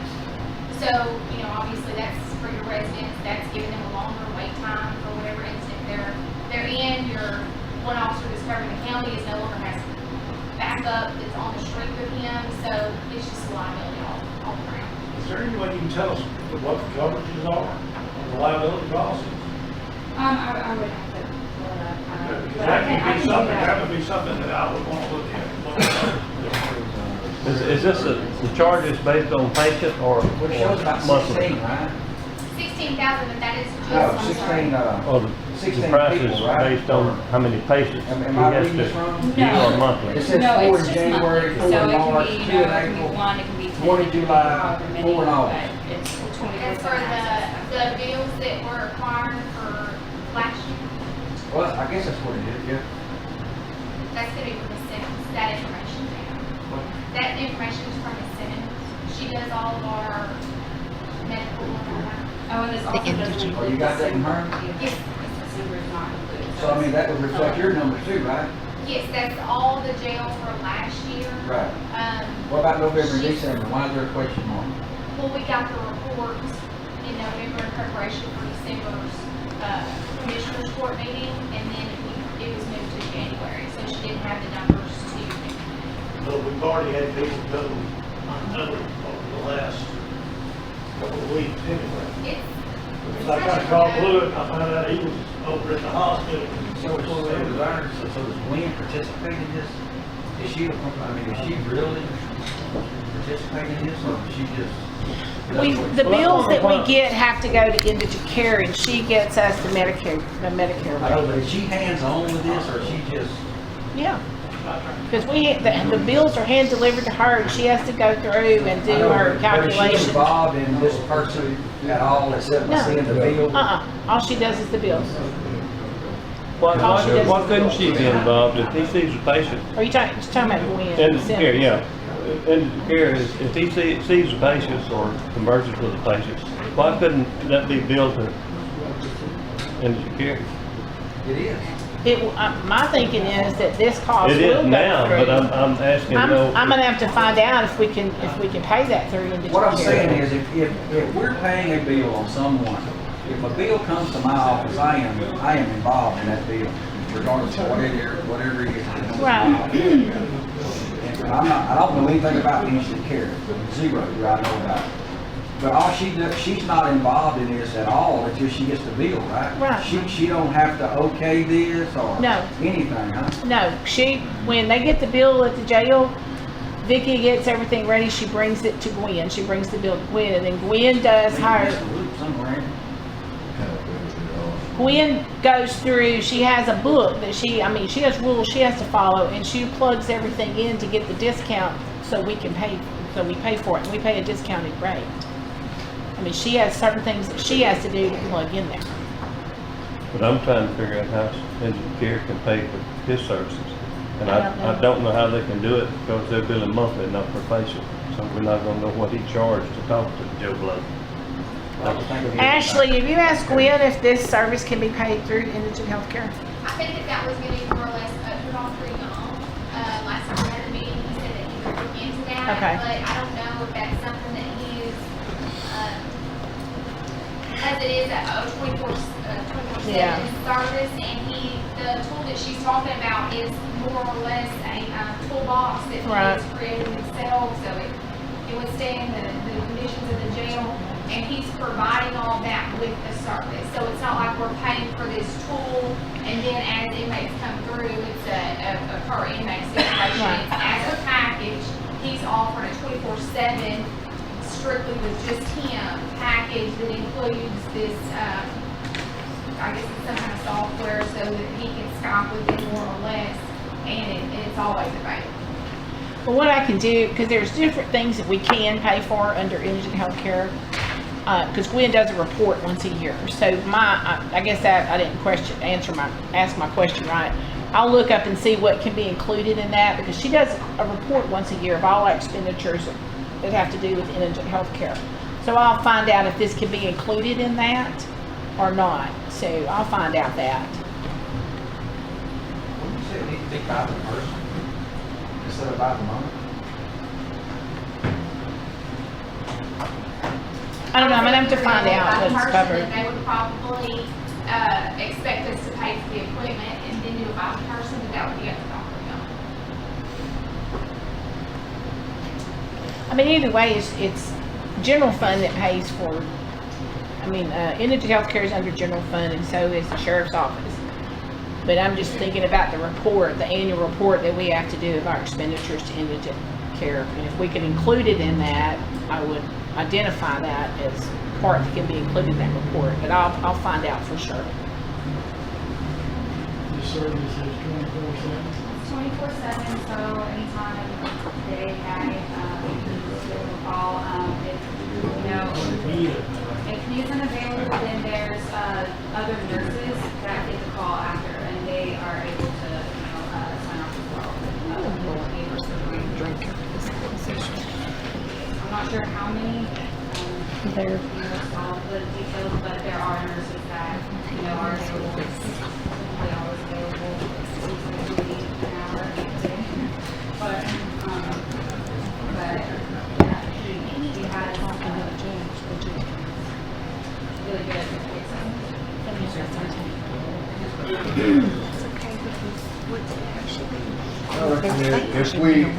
Until we answer all these questions and Mr. News get to look at the options as far as individuals, I think we're on the table. I recommend we table this discussion. Well, we probably need a copy of the proposed contract too. Yeah. I can bring a lot of copies of those for the next meeting. John also has looked at the contract. Contract. Oh, no, I've had it sent to Ashley, I can send it to you as well. Before you leave, I'll give you one of my cards. Okay, yeah, that's perfect. So I can- You did a second, didn't you? Yeah, I did. I'll second. Motion. Motion been made, second, we table item number 9. All in favor? How much is that pay, Pastor? What we doing? Thank you. Now, what was that total price per month that he was asking for? It's 25 a year. 2083.33, so it's 25. Do you have another copy of that you handed out to me? I have, this one's the full That'd be one. perfect. So. Thank you. Okay, number 10 is discuss the appropriate section and approve 2020 temporary election service contract with the county election officer, Reeves County. Duckworth. This is just the standard, it's basically the same thing we do every single time we have a primary election with the parties.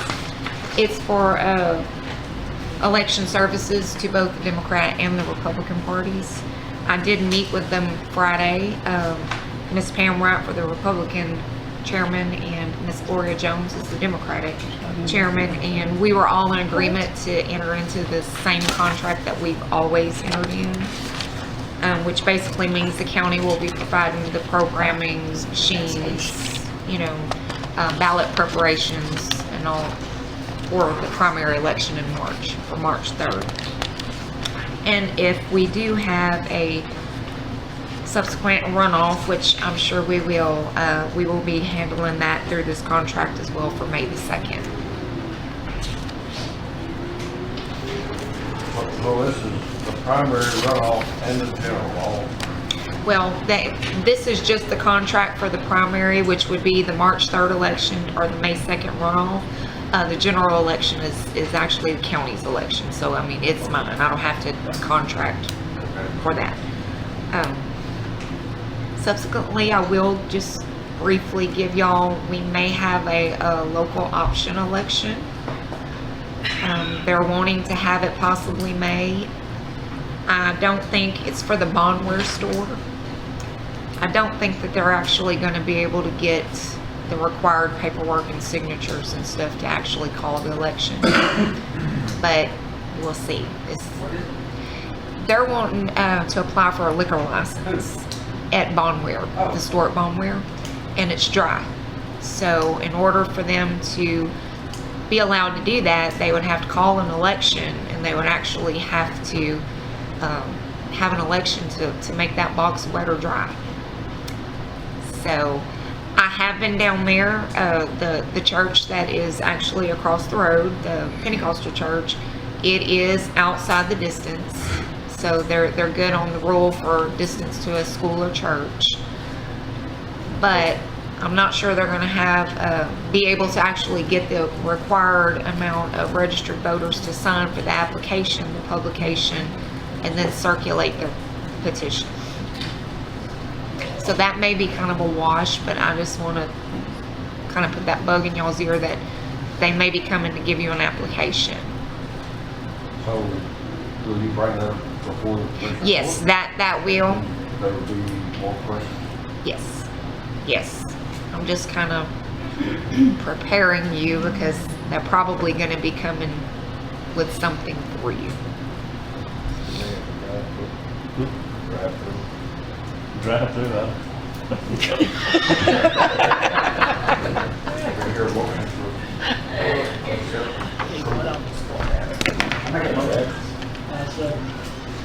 Motion been made, second. Accept and approve, number 10 item. Any more discussion? All in favor? Number 11 is to request approval of refund on property ID 10315 in the amount of $35,267.45 to the Central Appraisal District. Okay. First American Title Insurance Company closed. HT7 Texas LP, which is Hancock. And in error, they sent all the taxes payments to my office. I've enclosed, attached, the amount of the refund is the exact amount that's owed the Newton Central Appraisal District. First American is out of Atlanta, Georgia. They told me they don't want the money back. I'm asking y'all to approve this refund to Newton Central Appraisal District so these taxes can be paid in a timely manner and the correct person pays them. You know, at closing, they collect the taxes, and I'm just afraid we could send it back, and they told me, you send it back to us, we're going to send it back to you. And then the law says, okay, then if that happens, you send it to the taxpayer. Well, right now, it's still showing Hancock as the owner. So it would be unfair for the new owner, who I don't know who it is yet, but the new owner to get a May notice with all these penalties and interest. Just seems like the right thing to do, and the neighborly thing, having the proof that the exact amount and them sending a tax certificate with the check showing, and I see how a company out of Georgia got, mixed up, or did they sent it all to Newton County tax collector. So I'm asking y'all to approve my office paying this refund to the Newton Central Appraisal District, and have all the tax statements in the amount of $35,267.45, and that would clear this account. Okay, this is not gonna mess up your bookwork. No, sir. No, sir. You've already received it. I've receipted it in the same way we would refund anyone. It's on our books to refund. We're gonna refund someone, but I'm asking to refund it to the Newton Central Appraisal District so all these tax accounts can be paid. So when you send it over to Margie, then who's she gonna send the receipt to? If you don't know who it is. I'm going to get receipts from her and send all of the receipts back to First American. That's who really owns it. Well, First American Title Insurance Company is just the one, they always close their deals out of Georgia. So I will ask for a copy of the receipts, and we'll keep a file on it, scan everything in, they sign for the check. But it's just like we would refund anyone. If were to send it back, the First Americans already said they're not dealing with it. Well, you sent it to my account. So this is just strictly for some property that they have sold. They've I was sold. going to say, that's the They've- entire tax bill. No, sir. Somebody. No, sir. The entire. They just sent the money to the wrong person. They sent. And Melissa just wants to bring it to the Right, appraisal to the district. correct person. They sent a check So in they'll the be amount late. of $270,925.42, and we collected posted everything that was due to Newton County and to all entities collected, which was in the amount of $172,657.97. The amount due to Newton Central Appraisal District is $35,267.45. And you have gotten with Margie and y'all both agree that's what she Right, does. correct. I'll They make the printed motion. out these statement of accounts to prove up what was owed, and yes, I got it. and we have done this before, not on application of tax refunds, but if, say someone sent $300 to me and it was addressed to Margie, I would take it over there, they sign for it, we scan it in the system, it's, But I make a motion we refund the $35,000, $257.45 to the appraisal district.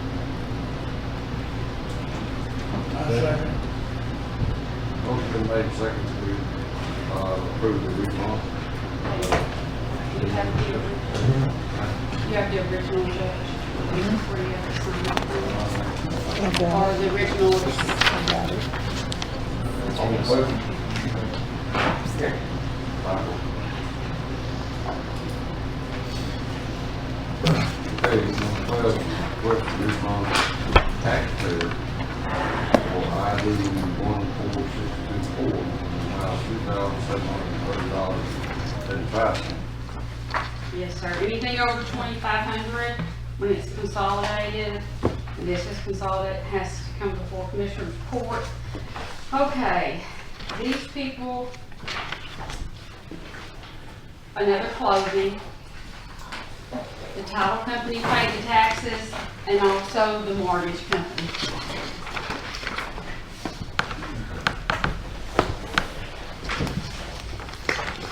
And then, so we have a refund. The title company does not want it back. They just send it to the homeowner.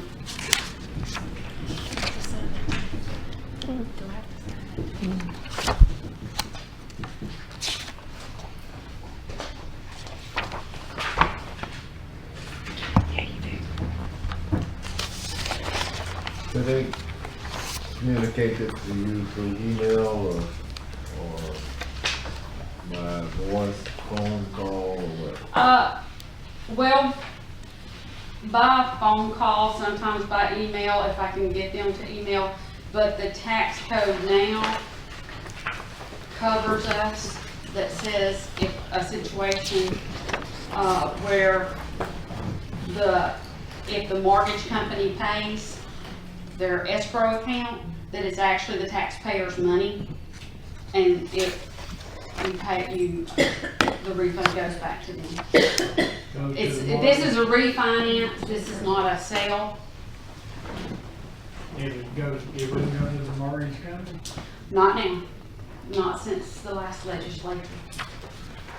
Even though the mortgage company paid it? The mortgage company paid it, but it was the taxpayer's money, and that's why the legislature changed this law at the last session, because they said that is their money. I'm glad that money's included in that, in their financing too. Yeah. Right, right, correct.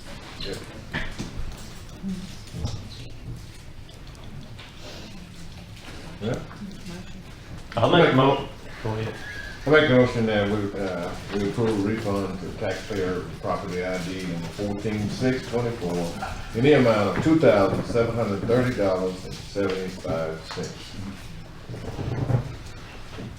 I say. Motion been made and seconded. We approve item number 12. Any more discussion? All in favor? 5-0. Thank y'all very much. Item number 13, 14, 15, and 16 have been withdrawn from the agenda. So we'll move on to number 17, and that's County Veteran Service Officer Report, and it's in y'all's packet there.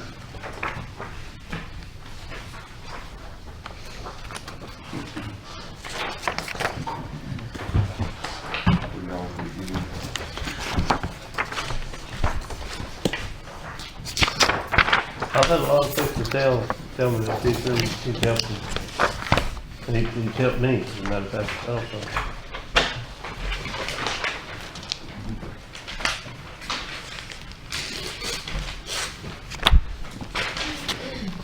Motion for accept the report.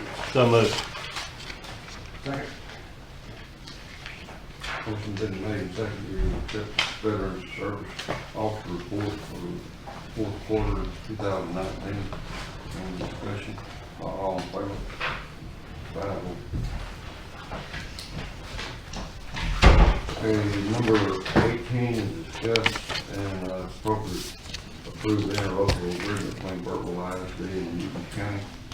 And that's something that I'll put together with the help of the Assistant DA.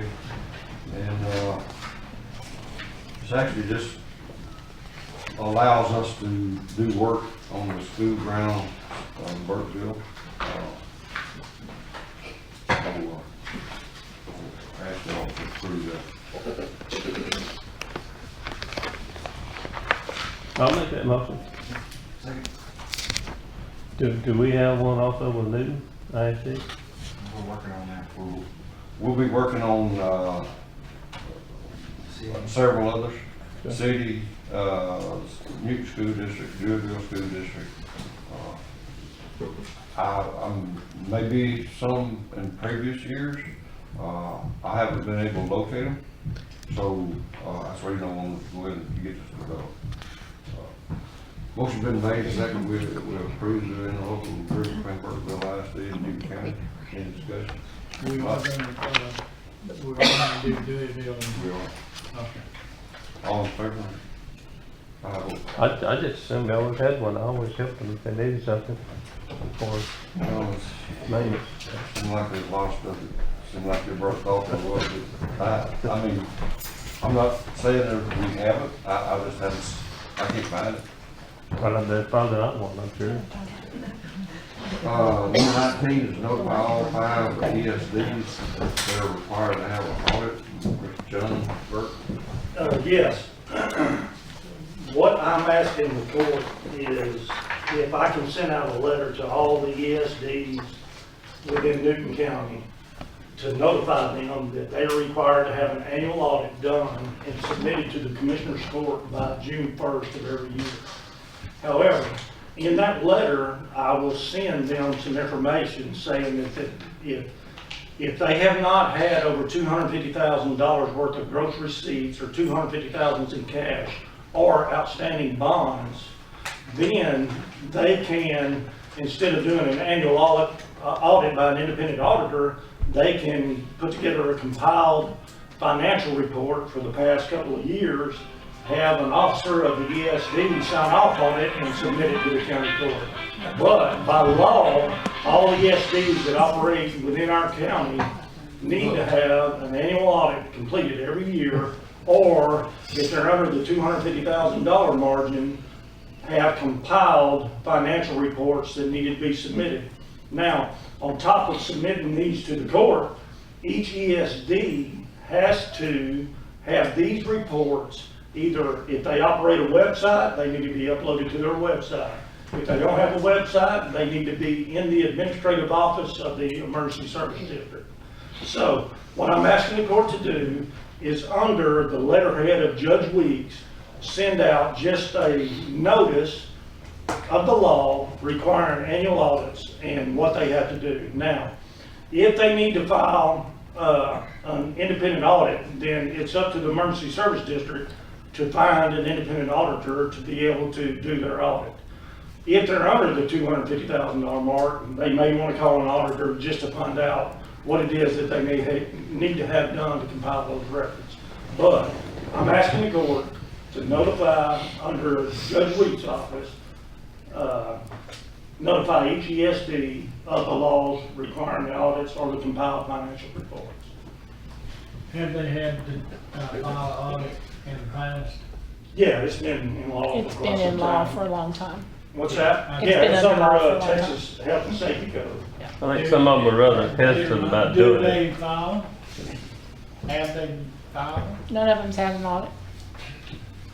They send, at the end of the year, they send just a little profit and loss statement, you know, that's submitted to court, is all we've been getting. Well, we need to find out, and I don't know who we can ask, because I don't know anything. I know about independent audits. Yeah. But as far as the compiled financial reports, I think if you fall under the $250,000 margin, all you need to report is your combined financial reports for the last 3 years. Right.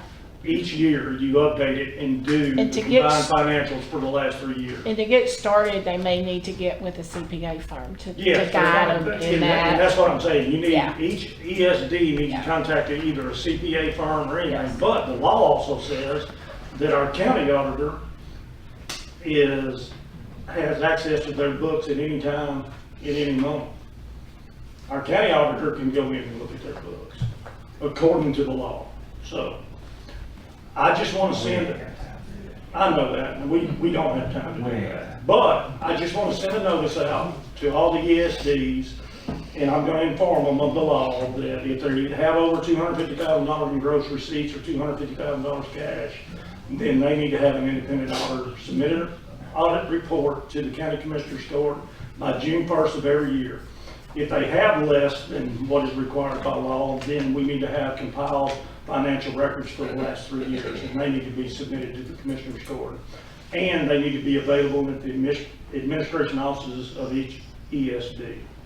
Now, there are some consequences to not doing that, but I haven't got fully into the research on those. But there are consequences if you do not do it.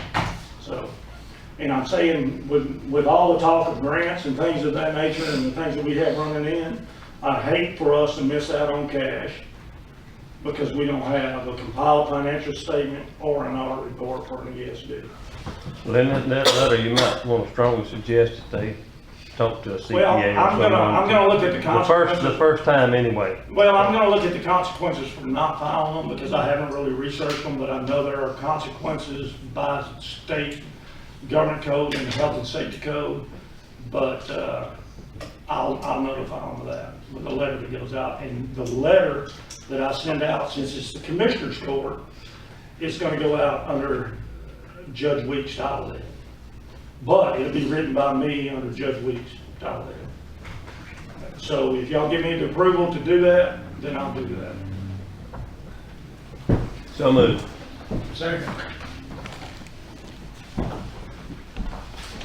Motion's been made and seconded that we notify all 5 ESDs under John's recommendation for audit or Compile financial report. yeah, all financial.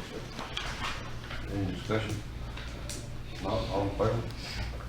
5-0. I guess Newton is the only one that is not a part of the ESD. Newton and Bonwell. You got two. We've got 2 that are not DSDs. Number 20 is district attorney requesting reallocation of supplemental pay for the district attorney state funds. Courtney asked me to present this. This is part of her salary. She has some supplements that she pays under her DA state funds that she gets an allotment every year. She gets $27,500 a year. And when we did budget, she had allocated a certain amount for the assistant DA and then the rest of, and the clerk, her clerks and the investigator. But the office supplies, she had at $9,000.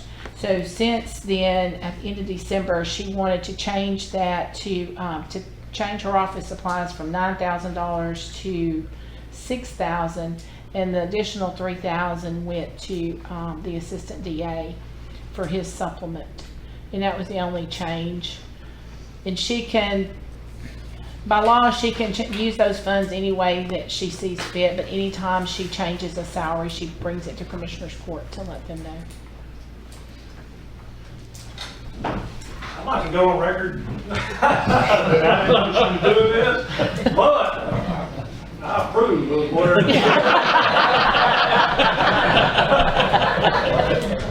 If I didn't know that, or I'd ask you to leave. That's y'all want to do. Give her a notion for sleep. There you go. She must be gonna keep you around, John. Peppermint water got you right on up the ladder, didn't it? Yeah, apparently so. Can I hear that motion? So moved. We've been trying cases though. I can tell you that. We're glad to have you, John.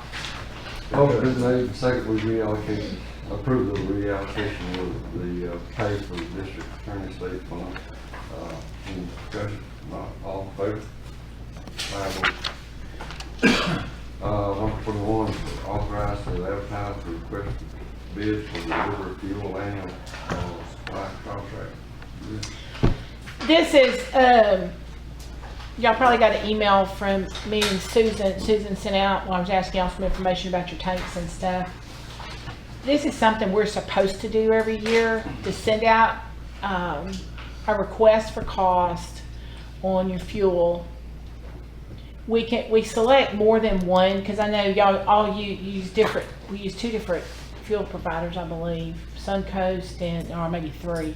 But anyway, we can select all of those, but we have to have that on file where they tell us what their markup is above us. They don't give us a set price. What they're going to do is they put their terms in for delivery.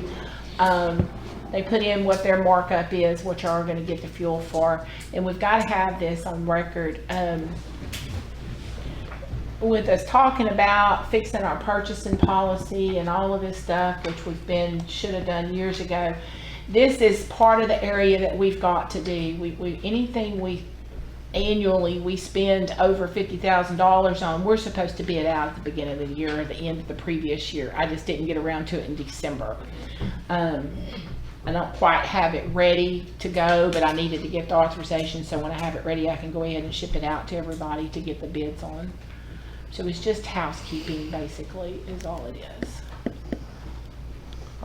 Myself, I don't care who I get it from. Yeah. Right now, Suncoast owns those tanks. It's whoever gets the contracts willing to furnish the tanks. Right. I don't care who I get it from. And that's why part of in the questionnaire that we were asking if on the tanks that we've got, if you own them or if the supplier owns them. So that's what, when I send out the request for bid, all that information will be in there. So whoever bids on it will know that you own your tanks, then it's Suncoast that owns them, and you own tanks that Derek owns one of them, you know, that kind of thing. So that's where that's going. I'll make a motion. We advertise the request for bid for the fuel and supply contract. I know, let me insert this. Several years ago, when it was Latch Oil, I asked him about a bid on one, and he said the way the price was fluctuating, that he'd have to bid it high, because he didn't know what. Well, and normally they bid it as a certain percentage over Just over what what their cost is or whatever. And that's what they do. They can't tell you that it's gonna be $3 a gallon or $2 a gallon, whatever. It's a percentage over what their cost, because the costs fluctuate daily. So if you call today and say you want it, and if they say it's 5% over what their cost is, that's what you're gonna get it at, you know. Like I said, I don't Yeah. care. So, Any more discussion? I just know that, I'll tell y'all this, I buy my fuel from Wadover, which Latch was delivering to my yard. I do own, I guess I own my tanks, or Latch owns them, somebody owns them. I don't know if the county owns them or not. I can look But and the see. deal that I cut with Wadover was that I would not run out of fuel during a disaster Yeah. time in Newton County. And he assured me that regardless if you bought fuel from him or not, if you was part of Newton County, that he would take Yeah. care of you as fuel. I did do that before I signed on with it. But that's the first thing you hear is a fuel shortage. There's a fuel shortage. You can't get Right. fuel. You can't get fuel. Well, I'm gonna go ahead and brag on them too, because whenever I was superintendent at Una, right before the hurricane, even with all the people, when Rita rolled in and Ike both, they came and filled everything up. We filled every one of our buses up, every one of our vehicles up, and they filled our tanks up. And made sure that they did that. So, well, did you say there was a percentage above whatever cost was? Yeah, that's Yeah, so normally that's a how they normal bid it. contract. Yeah, that's how they normally bid it. Because I saw that oil is maybe going up to $70 a barrel. Yeah, it's already hit some of the Yeah. prices. They said, this morning it'd be declining. That's why they can't put a stable price on it. All Depends on what the news media says. up and down. Okay, any more discussion? Yeah. Not all in favor? Five oh. Okay, number 22, is authorized advertising annual request for bid on road material. This is under the same pretense of the fuel. This is something that we're supposed to do. I'll be getting with each one of y'all to see what kind of materials y'all use. We got to kind of encompass what y'all use most. And this is something that when we have a disaster, it's one of the first things that FEMA asks for is our annual bid on our road materials. I've never had one. So far, they have taken my little standard memo that explains that, you know, we never know what we're going to use and all this, but it's coming to where they're not going to take that. Next disaster, they're not going to take that. They've already told me that. So if we don't have this in place, they're not going to reimburse us for materials. But anyway, this, and it works under the same thing. They'll give you a percentage over what they're going to, you know, whatever their cost is or whatever. But I'll be getting with y'all in the next couple of weeks to get a list of the kinds of materials that y'all use so I can list everything out. And we're going to get them to bid it as a delivery, and if y'all pick it up, you know, just like y'all do it now, when y'all call them and get a price on your stuff. Yeah, I don't know how that's gonna shake out, because the people up in Milan, they want to bid on it, their material is cheap. but it's not that good.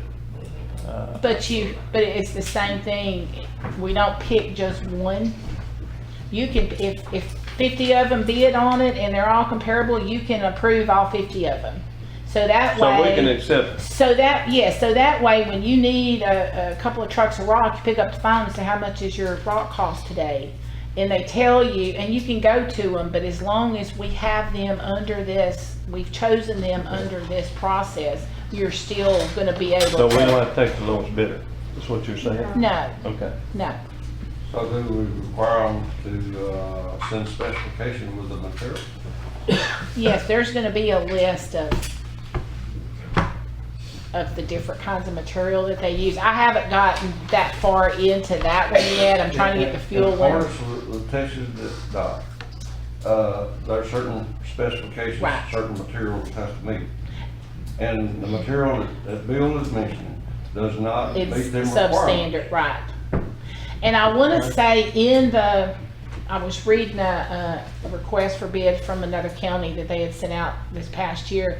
And there's a place in there that talks about TxDOT specified, or however they put it, materials. So in other words, I can't just say they're bidding $2 on something and it's junk, you know. So there is specifications in there for the correct kinds of material. So we're gonna make them, you're saying that we're gonna start using TxDOT, No. No. That ain't what I'm saying. I'm saying, when they send in their Their quote, bids. there's just one that can do that, that's Matthew. Well, there's another one that's on 103 now. then all they have to say, this does not meet Texas. And they can still bid on it. Okay. They can And still bid I on may not it. have a problem using some of that stuff out of my own stuff, and I know I'm on top, I'll put something else on top of it, but. Yeah. I don't want to be stuck with them the lowest bidder and they have to volunteer for that. No, That's- yeah, that's my right, only question. right. Because, and it's gonna be the same thing. You don't pick just one. You have, because not everybody's gonna do limestone. Not everybody's gonna do, the different kinds of materials. Well, they just sent me a new proposal the other day, Big Four did. They went up $1. Yeah. So it looks And then we'll have formal contract, we have to do contracts with them and all that, and things will change, but this is just something that we're supposed to do by law, and we've not been doing it. And it's fixing to bite us. And guess his name will be on the front page, because our county auditor didn't do it. I make the motion that we advertise the annual request for bid for the road material. You want to take your next one? You want to take your next one? Motion been made, second, we authorize to advertise the request for road material.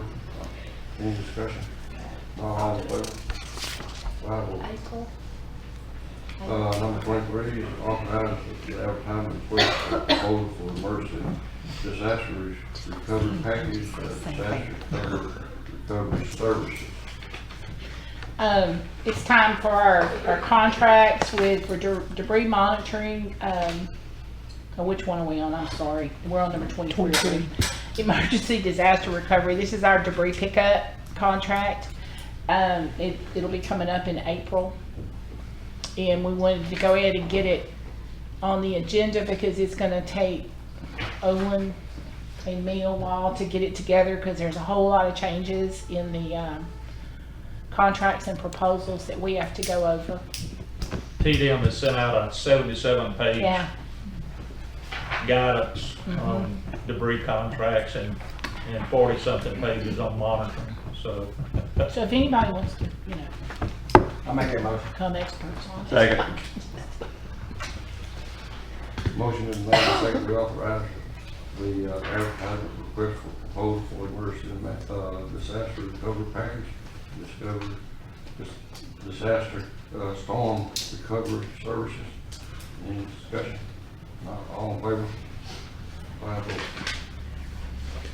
Number 24 is authorized to advertise request for proposal for disaster debris monitoring and consulting services. And that's under the same thing. Our debris monitoring contract's coming up this year also, and we want to bid them out at the same time so we can have our contracts begin and end at the same time. I make the motion that we authorize the advertising for request for proposal for the disaster debris monitoring and consulting services. Second. Motion been made, second on item number 24. Any discussion? All in favor? Item 25, select committee to present recommendations. Select of engineer on the EDA disaster recovery fund grant. This is on the grant, that Mr. Walter Shaw wrote. This is the engineering, it's on part of Sandpit Road. And we had one submittal, which was, Goodwin Lassiter. And we, the bid committee scored it, and, they scored well, and we recommend that we, choose Goodwin Lassiter for this project. Well, there's a tight one there, Pat. Tough decision. Just ease right on in there. I'll make a motion. This is your Second. copy. Motion been made and second. We accept GLS engineering for the EDA disaster recovery fund grant. Any discussion? All in favor? 5-0. Number 26 is bid selection committee to present recommendation for selective engineer for 2015-16 Jefferson Florida disaster litigation fund. Judge, I need to, I request that we table that one and number 27. I have some questions on the RFP that we sent out. I've submitted it to GLO for review. Had a couple of questions that kind of popped up. If I should have sent them out for housing and infrastructure separately. So it was, I've not opened the bids. They have not been opened. So I couldn't get an answer from the procurement specialist with GLO. So I've sent it to Tina, and Tina's working on that this morning for me to find an answer so we can get these scored and get them approved. But if they want them separate, I saw nothing in the guidance that they wanted to do them separate. But in my scope of work, I included housing, non-housing, infrastructure, everything in my scope of work, which Tina says she thinks that's okay, but she wants to get it in writing, because if I open the bids and then they want it to be rebid, all the people that have bid on it can't bid on it again. So that's why the bids are still sealed and still in their envelopes, and I've not touched them. Okay, you're So we just need to, recommending we need to table it. table And that's 26 and 26 27. and 27, yes, sir. I hear a motion. So moved. Second. Motion been made second, and table item number 26 and then 27. All in favor? Couldn't pay the bill.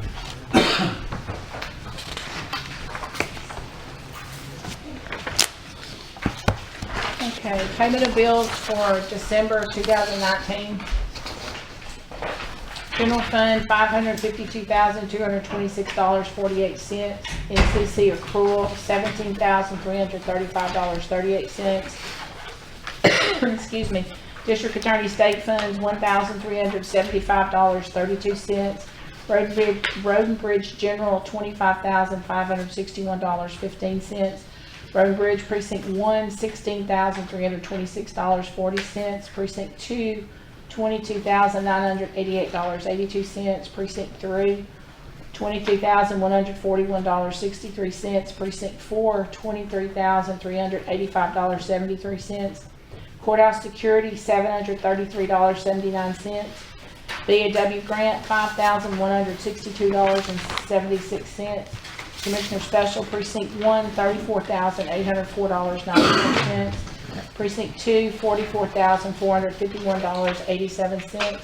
Precinct 3, $9,746.81.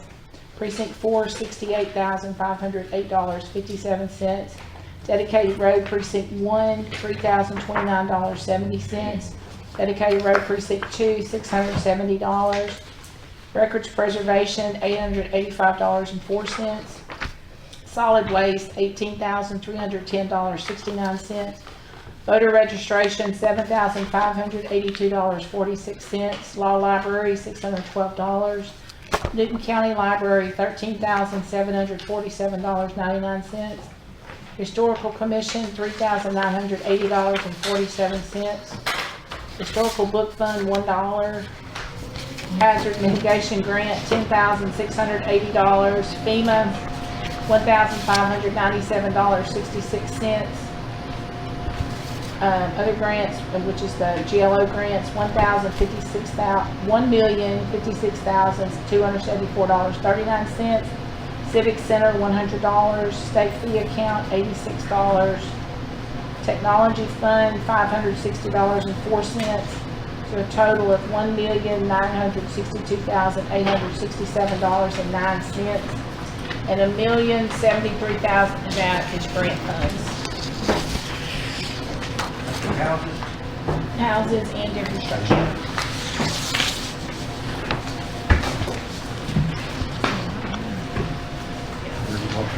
Motion to pay bills.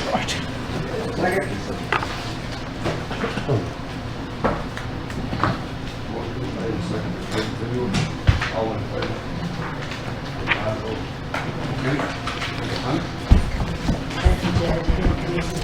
Two minutes, Thomas. I'm here this morning representing the Jefferson Long-Term Recovery Group. I'm Billy Jordan, is executive director. And we just brought y'all some gifts today. And Billy's going to hand them out because we are connected with a group called Good 360. They bring us all sorts of wonderful stuff.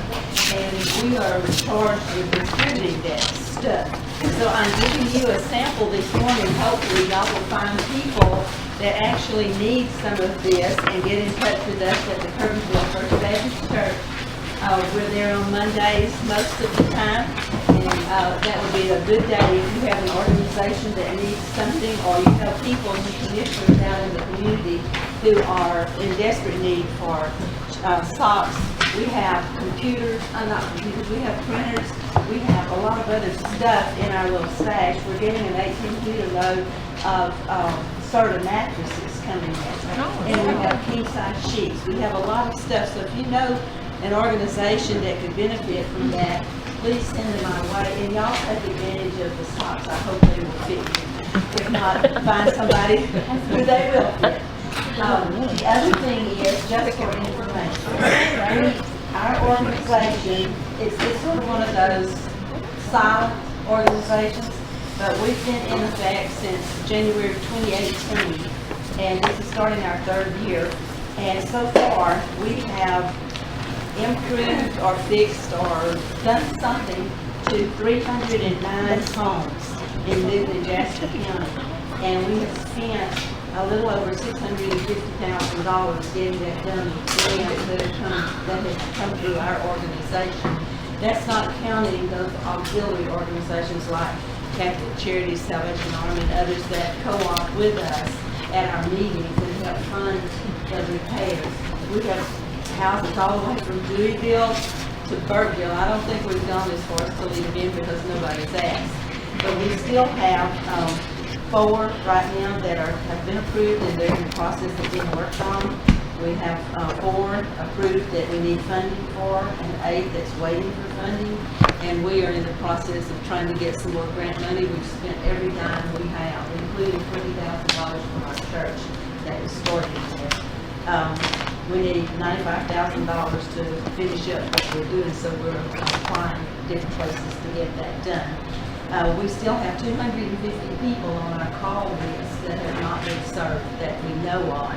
And so it takes Billy and me time to get that done when we're not serving others, getting their houses back together. But I just wanted to tell y'all that we're out there, and if you find somebody that still needs repairs, we're still taking their application, but they're now going to be in a holding pattern until we can see if we get more funding. But thank you very much for your Connie, the lady, and I'm sorry, I can't remember the name, that y'all were trying to get help for her and never could get it. She finally just gave up. Being discussed at the meeting we had at the Civic Center some months back. Oh, okay. She is getting a HAP house. And what we have done is, I think we have agreed to pay her taxes because she was behind. It's the same one I think you're talking about, and we've worked with her for over a year trying to get her stuff fixed. And right now that she's almost there. So hopefully that'll work out in this next few months. I would like to say, I think it's on January the 23rd. We have our staff meeting. I encourage y'all The 28th. to be there. It's the Also, 28th. Anybody involved with the PO system that would need information should be there. It's the 28th. 28th. Yeah, Martha's gonna do a presentation. No. I'll be sick Your motion to adjourn. So moved. Second. 12:30.